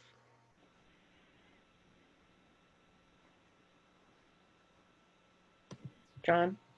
Sure. I mean, I think we had a very robust conversation about this, and I think it was a 5-0 position that we thought that, we should interpret pretty broadly the idea that if someone needs to be at home right now, that should be, that we should make every effort to not lay someone off for that. I think if there are essential duties that need to be performed, then then I think that's purely within your call, Herb, to decide who you really need to be here. I get that. Yep. So I support you in how you make that call. From the obvious example is the police and fire chief, right? Those folks are absolutely essential, and we need to do everything we can to protect them while they're here. And then, down the line to whoever is the most, can most easily work from home and be productive there. But we also talked about someone who maybe theoretically could do some work at home, but they have to be there because their children are at home, and someone has to be with their children. And I recall that being a fairly generous sort of attitude on the board's part, which I was supportive of. I was happy to see. I don't know if people remember that discussion any differently. Okay. I'm kind of getting at the the Hanover scenario, where for 2 weeks they sent the guys home paid. So, I mean, I think our advice is very clear from our friends in the healthcare industry, right? If you can manage without them, you probably should send them home, because to the extent that people are around one another, they're risk. And Sure. There's stuff that we would love to be seeing done. We would love to be getting, sort of value for the salaries we're paying, but we're most concerned about keeping each other safe right now, I think. And so if you can do without them, I would say you should be erring on the side of sending them home for sure. Okay. Personally, that's my is there a general consensus for that? I have a few caveats, but Roger's got his hand up. Well, I just have a question. Are you having a struggle determining, making determinations of what's essential? I mean, I think these are obviously like really ugly terms in many ways. Unfortunately, there are more powerful structures that get to make these decisions, right? So rather than, I'm hearing a little bit of, I'm trying to cross-train people to become essential, I would say that those essential services or essential workers are determined by the state. And so unfortunately, that's, you can follow those guidelines. And then everyone else, I believe, you know, should be paid for continue to be paid, certainly through the fiscal year. I see it, as Claudia has said earlier, money already budgeted and plans to be expended. I think the idea of like what you assign to those particular salaried staff members is like totally, you know, your prerogative. I think it's like a good idea to, when people are working from home, I think like obviously everyone has their own personal circumstances for what working at home means. And so I think, you know, and I know that you're probably aware of this, but just because you asked broadly, I would say like maybe be sensitive, right? There are some like bigger companies that are saying, you know, if you contribute at 50%, if you work half as much because you're adapting to a new situation, like that is absolutely acceptable. So rather than sort of trying to figure out how to measure their productivity, if you sort of understand that people are not going to be as productive as they should be because they're adapting to a new situation, I also am in support of that. So like in short, like I don't think that anyone should be repurposed to be essentially serviceable for the sake of these, you know, getting certain classifications. I think the essential workers are determined by the state, and everyone else should be compensated through the budget year. Okay. Mary, did you have any comment? I think if people can be safe and do their work, they should just come and do that. So I think I kind of like the idea of maybe fiddling around with the shifts a little bit, but I don't think anyone should be put in danger. And I think at the time that we were talking about this, we were really freaking out. We didn't want people to suffer, and we still don't as a result of this. And there are, you know, a few federal things coming in, but I would hate to think of someone just being unemployed from the town of Norwich as a result of this. You know, I think we should try to hang on to our employees and try to keep them safe and as productive as they're able to be. Rob, any comment? No, I agree.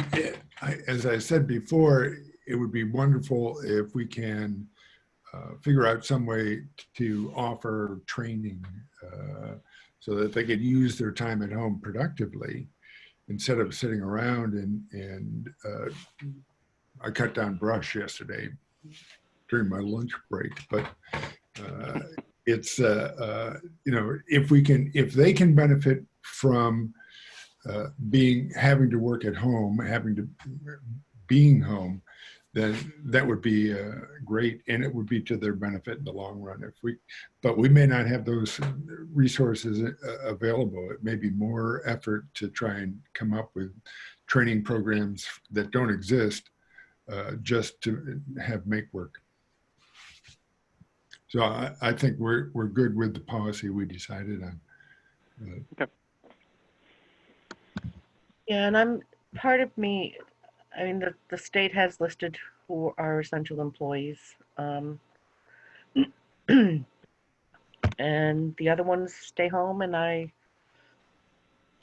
if we can find a way though that if the planning and zoning assistant can do some work for DPW while at home, mm-hmm. You know, that to me would work. But I do not think that anybody in town should suffer financially because they're not in that essential service category. Okay. So and again, it's all budgeted money. It's in there. Mm-hmm.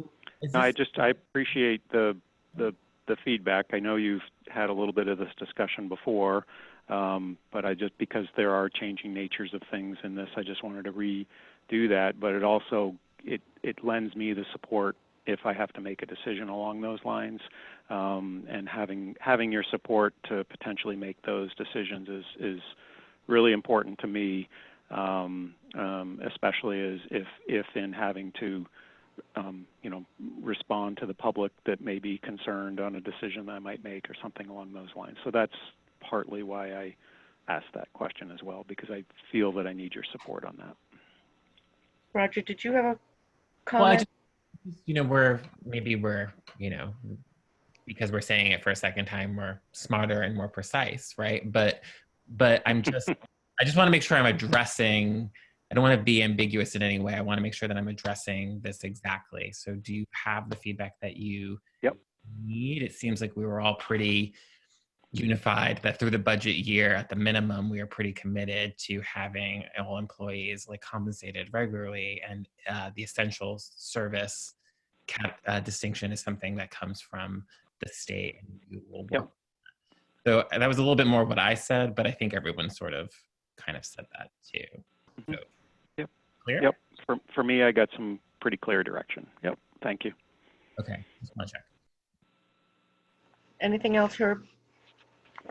Other than the little amendment that you did to allow the discussion of the possibility of applying for those grants, is the only other thing that I have that you amended at the beginning of the meeting.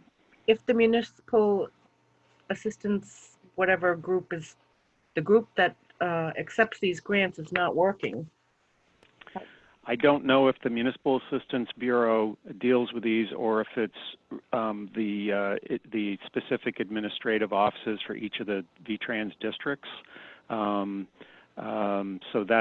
at least these things are due coming up on the 15th, and there's no one that said that we shouldn't be applying for these or that there's an extended deadline. These are those structures and planning grants that we apply for every single year. I said in my email earlier that we'd be looking to do, if we were able to get some paving grant money like we did last year, we'd be looking to do a portion of Beaver Meadow where the potholing is the worst in advance of the scoping, finishing the scoping analysis for the sidewalk discussion, and then another portion of Union Village Road. I'm drawing a blank, but it was, Willie Hill to... Old Coach? Yes, thank you. And then the structures would be related to replacing that unnamed box culvert on Route 132 that, for those of you that have been on the board for a couple of years, you remember that we went out to bid at one point and Hook Construction came in and said, don't repair it, replace it. We've been continuing to do some analysis on that culvert, and we are of the mind that it does need to be replaced. And generally speaking, these projects have been discussed in Larry's budget process and or the capital budget that you got back in whatever it was, November, December timeframe. John? Is the assumption, Herb, that if you get this grant this year and we're not able to do the work because we've continued on with the social distancing and this is not part of the work that we do while we're doing that, is the expectation that you'd just be able to hold on to that until you could do the work if that was next year? Correct. If the grant funding can hold for a period of time, yes, we would hold until we could do that. But essentially getting ourselves ramped up to where we could pull the trigger on doing the particular work when it would be authorized or enabled by whether it be the governor or some other mechanism. And then, of course, it would be subject to funding available. So like last year, we were able to snooker some some paving grant money, which allowed us to do the full paving that we could do and had a lot of it paid for, up to $166,000 by the state. So we only spent I can't remember what it was, like 25 or 40 grand out of the the paving budget instead of the whole thing. So if we didn't get the paving, Larry and I would talk about whether we could do paving on our own, given, whether we could do it first of all, but secondly, if we had the local resources to do what we wanted to do or only a portion, so that sort of typical discussion would occur. If we got the structures grant, that would take us into another budget year. So in other words, the work would not occur until after July 1, 2021. So we would have the ability to budget for the town's match amount as part of the upcoming budget process in the December timeframe. So is there a member of the board willing to make a motion? And I know that this was not an agenda item. This is presented to us because of the tight deadline to get the applications in. And I would just plead with her to talk to your department heads that don't, please, as much as possible, don't give these to us at the very last minute without us being able to have some time to mull, contemplate, figure out the look at what the town allocation is going to be. This is the second time for this department. Yes, and that's an annoyance discussion that I've had with the department head already, is to say that these things are due every single year on April 15th or whatever the equivalent deadline is, and we put in annual applications, so I shouldn't be receiving these. I just literally received them today. So if I hadn't received something today, we wouldn't have been able to put an application in. So I've already read the Riot Act, but I will probably have to. I'll even have some additional discussion with him, given the comments that you've made tonight, Claudette. So they're well appreciated. So is there a select board member willing to make a motion? Sure. I move to authorize the town manager to submit applications for grant funding from the annual VTrans structures and paving grants programs related to paving a portion of Beaver Meadow Road to address the potholing in the interim of completing the sidewalk scoping project, paving Union Village Road from Old Coach Road to Willie Hill Road, and replacing the Route 132 box culvert, engineering only request. Is there a second? Mary's a second. Any further discussion? Roll call. Mary, how do you vote? Yes. John Langus? Yes. Roger Arnold? Yes. Rob Gear? Yes. Rose Shoes a yes. Thank you for that. I appreciate your willingness to do that. Linda Cook has her hand up, Claudette. Okay, Linda. Thank you. The question I have is the funding of these different grants coming out, the structure grant and that, is there a match that we need to do? And if so, what do we have it in the budget and what line item? And I also have, when Herb is done, I have another question reference his report, if I could also have time. Sorry. Go ahead, Herb. So with regard to specifically the grants, if we get the structures grant, Linda, we would be budgeting in a future budget for the appropriate match amount that we would have. I believe that's an 80-20 split, and that's for the engineering only portion of things. We would probably have a follow-up with regard to construction on the structures grant. And then with the paving, we would use resources under the paving designated fund should we get a paving grant. If we don't get a paving grant, Larry and I would have to re-examine the designated fund to see what's available balanced with what we could do without a grant versus what we could do.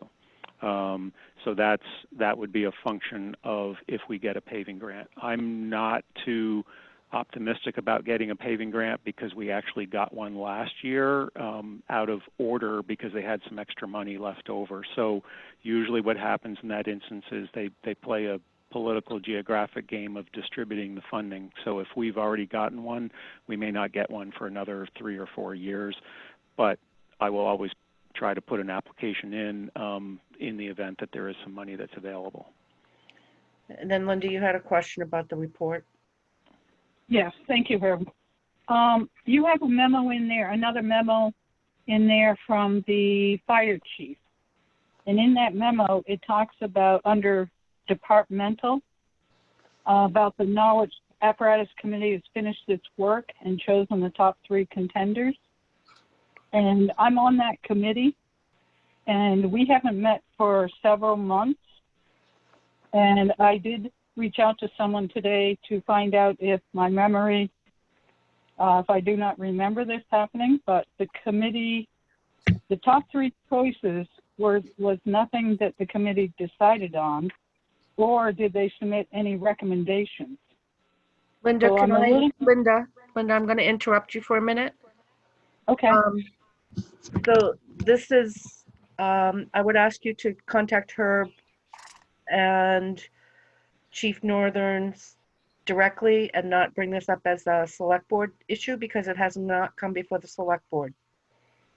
Oh, it was in the packet, so this isn't something, and when the department heads get something, we shouldn't discuss it with the board? Okay. It's a report from the department head or from the chief to Herb that was included for our information. But if you have a question about the content of that report, especially as it relates to equipment, then I think you should talk, you and Herb with Chief Northern should talk.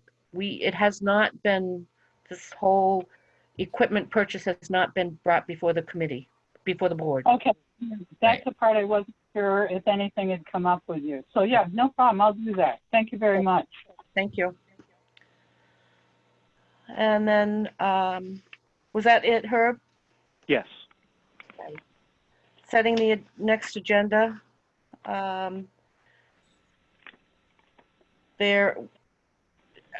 Do people want me, do we want to discuss this now, or do you want me to send you out a draft with what could be proposed? I think a draft. Be okay with a draft. Okay. All right. And I will have a couple things, Claudette, so let's, you and I check in on that. Yep, I was just gonna say, and Herb, I'll check in with you too. Okay. Okay.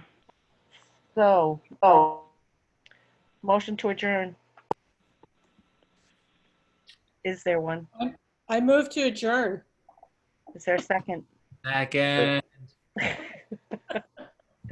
Thank you, everybody. I know this was very long and tedious, and Roger, the extra mental work you're having to do with keeping track of everybody is much appreciated. Yes, well moderated. So, Yeah, Mary, no, it's good job on the technology and good job running the meeting. Actually, we're very close to on time despite some detours. So good job. Mary, how do you vote on the adjournment? I vote yes. Roger? Yes. Rob? Yes. John? Abstain. You gotcha. Brochu's a yes. So again, thank you, everybody. Future agenda will be out very soon. All right. Thanks, guys. Good night. Thank you. Good night.